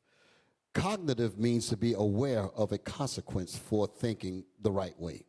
For an example, like I use brothers coming up to the camp, they know what they're hearing is the truth. You understand? And you're reading to them that Christ looks like you, my brother. Christ looks like you, my sister. You understand? And you bring these things out to them. Those are good things, but the consequence of them accepting that means that they are aware of the consequence, like you might report me to the boss. So how do I reconcile that fear? How do I'm going to go use the cigarettes for an example. The cigarettes tell you that smoking this thing does cause cancer. Ain't no doubt in it at all. Hundreds of thousands of people are linked to the product of a cigarette, die damn near every year. Thousands of people die every year. But they still have to smoke. Because if you look at that label, and that label says, smoke, what does it say? The Surgeon General has determined that smoking is dangerous for your health. It's in big letters. Boom, you can't miss it. How do you get past that to smoke the cigarette anyway? Yep. You have to justify your reason to ignore it. You have to, there's a dissonance. You have to evade or blur the lines of logic. Blur it out and justify you going behind it. Yep. And smoking it anyway. And Bishop, I don't know if y'all know this, they didn't put the warning on there because they care about you. They put the warning on there for lawsuits because they know that you're going to smoke it anyway, and you can't sue because we said, look, nigga, we wrote it on the box. And you knowing that, for you to go and do it anyway is to justify, you saying that my justification of doing it is away from the reality of knowing what this product can do to me. So you have to justify that behavior. And that's what we do. We justify being in slavery. We justify being in trauma, even though we know it's bad. We know this man hates us. A battered wife knows that this husband is no good to her. But she has to justify it by staying there. Because the thought, here's the part, I was trying to remember what I want to say about it. The action would be is to get away from that. The action would be is to put that cigarette away. The action would be to get away from such trauma. But in doing so, it will cause you to make moves that you're not really ready to take the risk to do. What would be the risk that we would need to do to get away from an abusive situation? I might have to take these kids and leave this person. I don't want to have to deal with that reality of trying to take care of these babies by myself, hoping that somebody would come and help me, meaning another brother, because it's not likely to do it. So I'm going to have to justify staying in an abusive relationship. I'm going to have to justify continue to smoke cigarettes. I'm going to have to justify eating that whole damn cake. And what's crazy, Bishop, a lot of the women we speak to, they say, look, I just don't want to be alone. They're thinking about their loneliness rather than their safety, and almost they could be killed at the hand of this person, but they think, I'll be alone if I leave him. He's kicking my ass, but I got somebody there kicking my ass. Do y'all hear the dissonance? That's the point. You have to justify staying there. That's what our people do. We justify staying with these people. We justify allowing us, knowing that this man kill us, hang us in the damn abandoned house, put a knee on our neck. All of these things, we know that these people hate us. But we justify being there because the consequence of walking away from them is, in our minds, is worse because of the anxiety of not knowing what lies better. Yep. By you just taking a chance and getting away from that abuse. Some real stuff here. Bishop, that goes back to the wilderness when they started saying, what about the melons and what about the leeks? We were just freed from the hands of a brutal oppressor that was beating us from sun up to sundown. And when they got the freedom, they started thinking about, look, let's go back. That's how far the psychological damage is embedded in us as a people. There were people arguing, and Moses freed them, and he said, now we're going to die. Now we got to do things by ourselves. We got to get together and do things ourselves. Oh, no. How many of y'all want to go back to the hands of the Egyptians? It's the same thing now, what y'all saying. How many of y'all want to vote for Donald Trump? He's going to make our life better. Forget about that racist stuff. So, finish reading this. I'm about to move on in the lesson. I'm about to bring up these solutions now. Changes to eating habits. Memory problems. Memory problems. That's what they say about our kids. Go ahead. And dizziness. So we got some real problems. What's the next slide? Behavioral reactions. Go ahead. Behavioral reactions. Avoiding people or places that remind you of the trauma. Becoming isolated from family and friends, or having difficulty sleeping. This is all of us. This is all of us. And the worst part about this here is that it says avoiding people or places that reminds you of the trauma. We can't even do that when it comes to how these people treat us. Understand what I'm saying? Because the way this particular article or this thing is, it's really just talking about, like, for instance, being in a relationship with a battered wife or something. But in the case, because you can get, a woman can get away from an abusive man. You dig it? She can. But in our case, because I'm upgrading it to how we live in a society that's totally dominated by them. We feel like the order is fixed. We can't get away from them. No matter what we do, we still got to always come back to them. So because of that, avoiding people or places that remind you of the trauma, we don't have that luxury. We still have to go to this traumatizing abuser and ask him for a job, to ask him for housing, to ask him for this. That compounds the trauma even more. Then it says becoming isolated from family or friends or having difficulty sleeping. This definitely fills our thing because we live in a situation where we are totally messed up. What's this next piece? Trauma responses. Yes, trauma response. Go ahead. Trauma responses are a result of the body's fight or flight response, which is triggered when the brain perceives a threat. This heightened state of arousal can make it difficult to feel calm and can be easily reactivated in other situations. You want to know where this comes into play at? When it comes to us. It's easy for us to have that fight or flight response or a heightened state of arousal that can make it difficult for us to feel calm around our own people, to be comfortable around our own people. The stuff that we need to be doing to where the source of the evil is, we end up doing that to each other because we were made to think that way about each other. That's the self-annihilation that we deal with. Some heavy stuff, heavy stuff. Next slide. Come on, the bottom part, read. The bottom part, go down. All right. Most people will recover from trauma naturally. Now, again, this is talking about the trauma like I was talking about in family, but the type of trauma that we're talking about ain't no easy fix. Our fix got to come from the Bible. It got to come from you doctors, you officers, you men. Come on, read.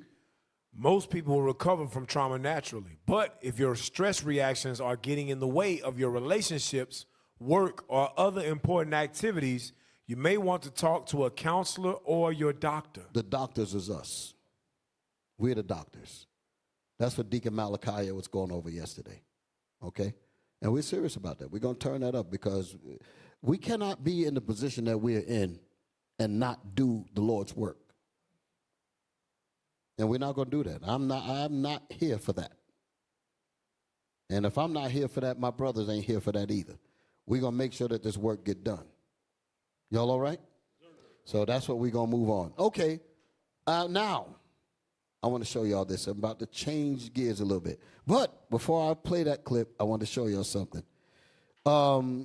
So like we saw trauma response, we saw psychodynamics, and we understand these terrible things about what we experience and how we live. So the question is, can we truly escape this? And if so, how do we escape this? That's what we have to work on, right? How do we get out of this this terrible reality where we feel that there's no way out, this trap that we're in? How do we get out of it? Let's get the Bible, because like I said, we must be the doctors, and the doctors with the biblical prescriptions, the commandments in the faith of Christ. That's what we have to give to the people, right? We are the doctors who have the medicine cabinet to provide the solution to our people's problems, okay?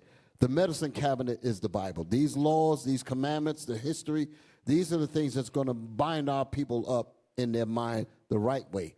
And there's a power that's connected in keeping these commandments, and I'm going to show you that power. We're not just going to talk about it. I'm going to show it to you with time running. Let's give them Bible. Give them Bible. Mark chapter 2, verse 15. Mark chapter 2, verse 15. Mark chapter 2 and verse 15. And it came to pass that as Jesus sat at meat in his house, many publicans and sinners sat also together with Jesus and his disciples. Go ahead. For there were many, and they followed him. Now, read that again, because I'm going to bring that up to where we are now. Read it again. And it came to pass. Go ahead. That as Jesus sat at meat in his house, many publicans and sinners sat also together. So, many publicans and sinners. What am I talking about? We represent Christ. We in IUIC, Israel United in Christ, right? We represent what Christ would have done, what Christ did do for the brothers back then. We are his ambassadors doing the same thing today. So as we sit in our congregations as leaders, read that again. And it came, go ahead. And it came to pass that as Jesus sat at meat in his house, go ahead. Many publicans, many of you brothers and sisters and sinners sat also together. They came into the congregation with their problems. Go ahead. Sat also together with Jesus and his disciples. Go ahead. For there were many, and they there were many, many thousands of people are going to come through these doors, brothers. Thousands upon thousands are going to come through these doors. Go ahead. For there were many. For there were many. Go ahead. And they followed him. And when the scribes... And they followed the medicine that we was giving them out the Bible. Go ahead. And when the scribes and Pharisees saw him eat with publicans and sinners, they said unto his disciples, how is it that he eateth and drinketh with publicans and sinners? So that's our job, to deal with the people that are sick. Read. When Jesus heard it, he saith unto them, they that are whole have no need of the physician. The people that's in here need the physician. That's the point. The people that are in here need a physician. So if they need a physician, there should be no way that I should look at an evaluation and don't see anything on it. When I ask what's happening with this brother, there should not be, no, he's fine. She's fine. There is no such thing as that. There's something with all of this garbage and evil that I showed that's going on in this world. Our people are plagued with this stuff. We're plagued with this. So there's definitely something going on with the people. And we are the doctors with the medicine. We have to heal them. While our elders are healing us, we have to not only get ourselves right, but we got to deal with our brothers too. I don't study just for me, but I study for those that come behind me. Right. That's the point. Read. But they that are sick, I came not to call the righteous. Read it again. They that are whole have no need of the physician, but they that are sick. And we are sick. All of the stuff that I showed you earlier is about sickness. And we have those traumas. That's the reason why I'm looking at the brothers showing me the comment. Brothers is like, yo, they see what I'm talking about. Sisters, everybody, they comment, they see it. You brothers and sisters sitting in here, you nodding at the different things that's coming out. Y'all all are witness to what I'm talking about. So if we are a witness to it, that means the people are feeling this. I can definitely testify to that. Like I just made the point, me and Deacon work together. We've seen this professionally. Every day. Every single day we went to work. It was never a dull moment at that hospital. And when he says, they that are whole need not a physician, I'm here for the sick. What's the sick? You who's going through marital problems. You who's been divorced. You single mother taking care of kids. You struggling at your job, worrying about if this is your last paycheck. You battling with alcohol addiction, weed, your sexual lust, your sexual preference, homosexuality. You battling with depression. You dealing with domestic. That's the sick, the stuff that permeates the black community. Don't come in here and say nothing ain't wrong with you. Something is wrong with all of us, and that's why we turn into the Lord. So what the bishop is saying is the men on the front line, we at war. Not against the white man who is pushing this condition to keep us this way. But now we have to fight with our own people to help them. We got to get them to open up. We got to get them to trust us. We got to get them to feel comfortable that they could bring these sicknesses to us, and we got the medication. That's it. That's it right there. So read 17 again. Verse 17. When Jesus heard it, he saith unto them, they that are whole have no need of the physician, but they that are sick. But they that are sick need a physician. Go ahead. I came not to call the righteous. Because the righteous don't need to be called. Because if we had our stuff together, we'd be in the kingdom. Go ahead. But sinners to repentance. That's because our people are in sin, and they are in sin primarily because of a psychodynamic that causes us to act just like what we're reading and just like what we're seeing. And we have to recognize the disease in the people and bring the cure, which is the Bible, which is the solution to our people's problem. That's what this Bible, the book of our fathers, is about. It was Bishop Nathaniel's brainchild way back when we was at the old school. He came up with this title. This class is his format. And all praise to the Most High, the Lord put that spirit on him to bring that thing down. So when we got in the IUIC, me and him was having a discussion. I said, I'd like to start it up again. And he gave me his blessings. Y'all all right? All praise to the Most High. So we use now. Here's what I'm about to bring up. Solution time now. Give me my video, the very thing that you got on the board that's getting ready to come up. Before you play it, let me just set it up. I want to make this point about our marching. Because people, sometimes I see in the comments, man, all you're doing is marching, marching, marching. And that's because they think that our marching is like what you've seen during the 60s. Our marching has nothing to do with that. We're not asking the white man for any kind of justice like it was what they were doing, because they actually believed that America had a conscience. We know the white men don't have a conscience. We're not out there for no so-called white people or none of that. We're out there to show our people that we were in a mess, the same mess that we're talking about our people being in. We were brought up out of that mess. Some of us used to sell drugs. Not me, but you get what I'm saying. Not me personally, but I know some of us did. Some of us used to be in a gang. Some of us was this, like the Bible says. And such were some of you. There's a whole list of things that our people were involved in from all walks of life. And the Lord called them to repentance. And the objective of that is to bring these brothers and these sisters in and turn them on as lights to light up the rest of the people that are still in darkness. That's the reason why we do our marches, to show the works of God upon the same people that were once written off as nobodies. We have to show that to the people for them to know the power of these laws, the power of what's in this Bible. That's why we do it. Okay? So I'm making a clear distinction between what we do and what was done during the 60s. Y'all all right? Now, play the video. 1967, Stokely Carmichael speaks. Start it again. Go. Listen. Now, let us begin with the modern period of, I guess we could start with 1956 for our generation. This was the beginning of the rise of Dr. Martin Luther King. Pause it. Dr. King decided that in Montgomery... Stay with me, brothers. This was the rise of Dr. Martin Luther King, okay? It was a lot of, you had this to come after the Emmett Till murder in 1955.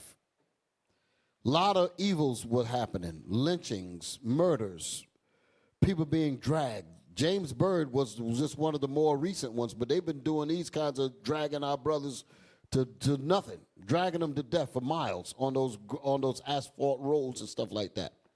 These are the kind of terrors that we've been dealing with all along. So it got to a point where in the 60s you had the bus system in Alabama, right? Alabama. And you would get on the bus, but you'd have to sit at the back. And if white people got on the bus, you had to stand up because there was no such thing as a white man standing while a black person sat down. So the objective, well, I'm going to let the brother tell it. Stokely Carmichael, actually he's Kwame Ture now, okay? So that's who he is now, but that was his name, his gifted name, I guess they would say, slave name, but he got rid of that thing. All praise to the Most High. You know, it's not a quote-unquote Hebrew name, but, you know, he's still saying that I'm not going to be labeled by my oppressor. There's a sense of redemption consciousness there, so I respect that. Back it up again. Let's play it again. Let me let it ride. Now, let us begin with the modern period of, I guess we could start with 1956 for our generation. This was the beginning of the rise of Dr. Martin Luther King. Dr. King decided that in Montgomery, Alabama, black people had to pay the same prices on the buses as did white people, but we had to sit in the back. And we could only sit in the back if every available seat was taken by a white person. If a white person was standing, a black person could not sit. So Dr. King and his associates got together and said, this is inhuman. We will boycott your bus system. Now understand what a boycott is. A boycott is a passive act. It is the most passive political act that anyone can commit, a boycott. Because what the boycott was doing was simply saying, we will not ride your buses. Pause it. Did y'all hear what he just said? There was nothing, quote unquote, hate group about that. There was nothing verbally antagonistic about that. We hate white people, blah, blah, blah. None of that at all. He just basically said, we will not ride your buses. Where in the world is the quote-unquote racism? Where is the hate speech? Where is the antagonism? Where is it when he just said, we simply won't ride your buses? Bishop. They end up killing them anyway. Because what he was talking about was going to be very effective. Because not to ride their bus, meaning we're going to keep our dollars. They said, no, you niggas, this is how they think. You are supposed to pay us your money, and we still treat you like SHIT. Treat you like a slave. Go ahead, what you going to bring up? Right. All they were simply saying was, we exercise our right not to take part in your services to transport us and mistreat us at the same time. We rather walk. They was like, wait. You're not going to come on here and give your seat up to white people? This is a threat to us. There was no harm. Nobody was going to get touched physically. Nobody was, all that was in trouble was their money, their ability to make money off of us while they mistreat us. And that was a big problem to them, and that showed the psychological damage, how far they go psychologically to control us. You get on that bus, even though you don't trust us. And if you don't get on that bus, now we're going to kill the person who decided to tell you don't get on that bus. That's a psychological damage that the bishop is trying to explain to us we got to deal with every single day. You're damned if you do and damned if you don't. I don't want you to mistreat me, so I'm going to move away from you. But if I move away from you, now you're going to kill me. It makes no sense. Yeah, that's a cage. That's like a caged animal. Then they give you rap music to let you explore that and be as wild and crazy as you want to be. Give you an arena to let it all out. Yeah, I know. I got you. I'm about to bring it on down. See, he's making a point about not riding the buses. Play on.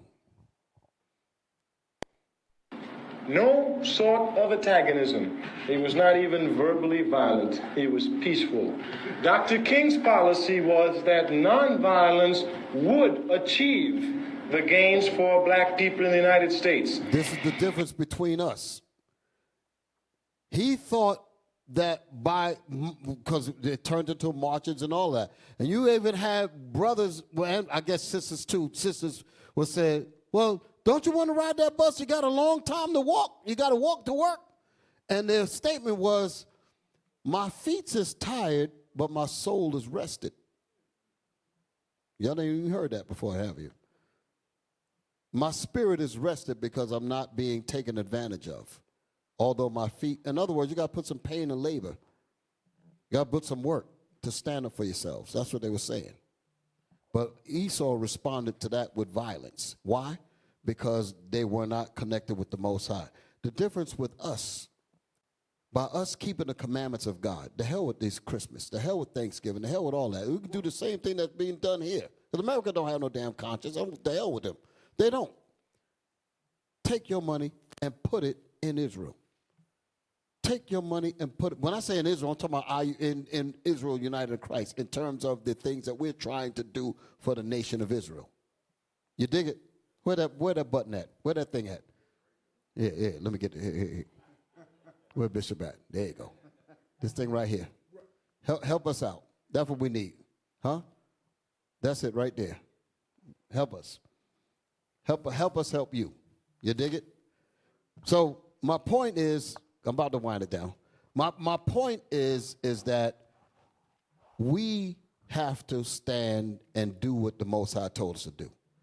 The Lord said, do not celebrate these holidays. In so doing, you're pleasing God.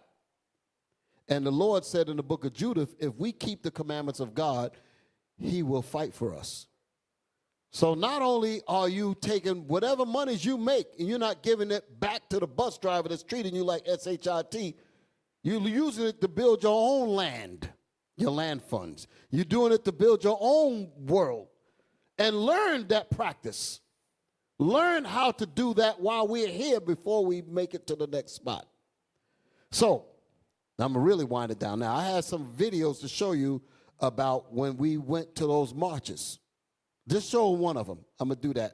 Because what you're going to show, what's being shown with the Stokely Carmichael thing was that Dr. King loved the brother, but he made a fallacious mistake in thinking that us begging the white man for justice, us showing us getting beat up with water hoses and dogs and all that, he thought that by us just laying down and letting them abuse, rape, rob, that was going to move his heart as if he had a conscience. This man does not have a conscience. This man murdered to get this damn land. He brought us over here as slaves. What kind of conscience are you looking for from this beast? The only thing that we're going to get is when we turn to the Most High and do what he said. That's where our power is. That's what Holofernes learned. He learned that thing. His man told him. He said, if these people are keeping the commandments of God in the book of Judith, the 5th chapter, he said, if they're keeping the commandments of God, you better leave them alone. Because the God that hates sin, hates iniquity, the God that hates iniquity and sin, he will fight for them, and we will be destroyed if we put our nasty hands on God's people. That's how we're going to get out of this trap, when we come together like Zephaniah 2:1 says. But we have to learn that now. We have to learn that now. Play my video on tabernacles. Then I'm going to close it there. I'm going to let y'all get the last words. Y'all all right, brothers? Okay. Deacon, you had something you wanted to say? No, I was going to bring out what you were saying about the misconception that Martin Luther King had, as he didn't see what we see now, okay? Because a lot of people like to tear him down, okay? No, we didn't do that. Right, Marsha pulled the elder of the old school. Brother got up there young as hell, don't know a damn thing, ain't been through nothing.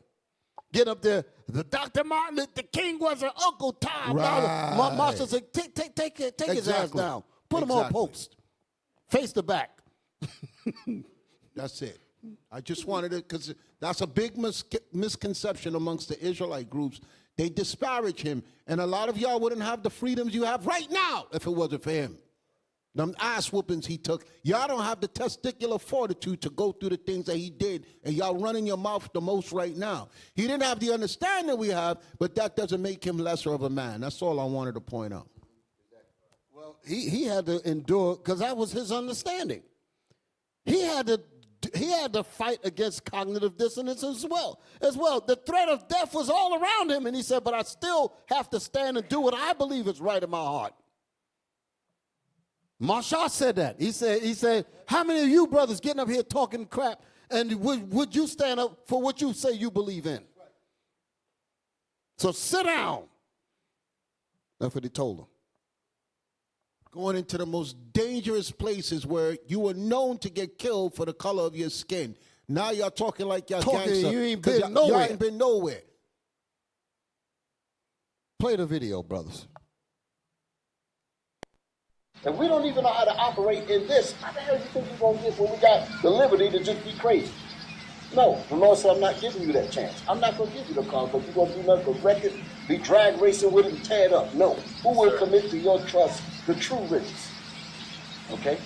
So again, this points that we need to value the commandments that the Most High has given us while we're here. This is time to get it right. So we're in the rehearsal. So as we were in the rehearsal, you were asking about the levels of growth. You were making a point about the levels of rising. We're learning. We're learning. And we're building as our knowledge is increasing. Our understanding is increasing. And we're becoming better brothers. We're becoming better sisters, better examples. That's how it works. So then when the Lord says, you've done well, the Lord said, well done, my servant. Be Lord over 5 cities because you was able to deal with the 1 city. You dig it? Yes, sir. All praise to the Most High. Brothers, we're going to sign off with that. Most High in Christ bless you all. Happy Sabbath, brothers and sisters. All praises to the Most High. We see you next week, Lord willing. Shout out to the bishops, deacons, captains, officers, soldiers, young men, women, and children, to the nation of Israel. To all our families, may the Lord continue to bless you and protect you from all evil, and keep the faith and keep these commandments, brothers and sisters. We love you. For our brothers and sisters that are out there who have yet repented, our doors are open. Brothers and sisters, this medicine is for you. Okay, all praise to the Most High. Shalom, Israel. Stay tuned for Deacon Abiel on Fix Your Faces coming up next.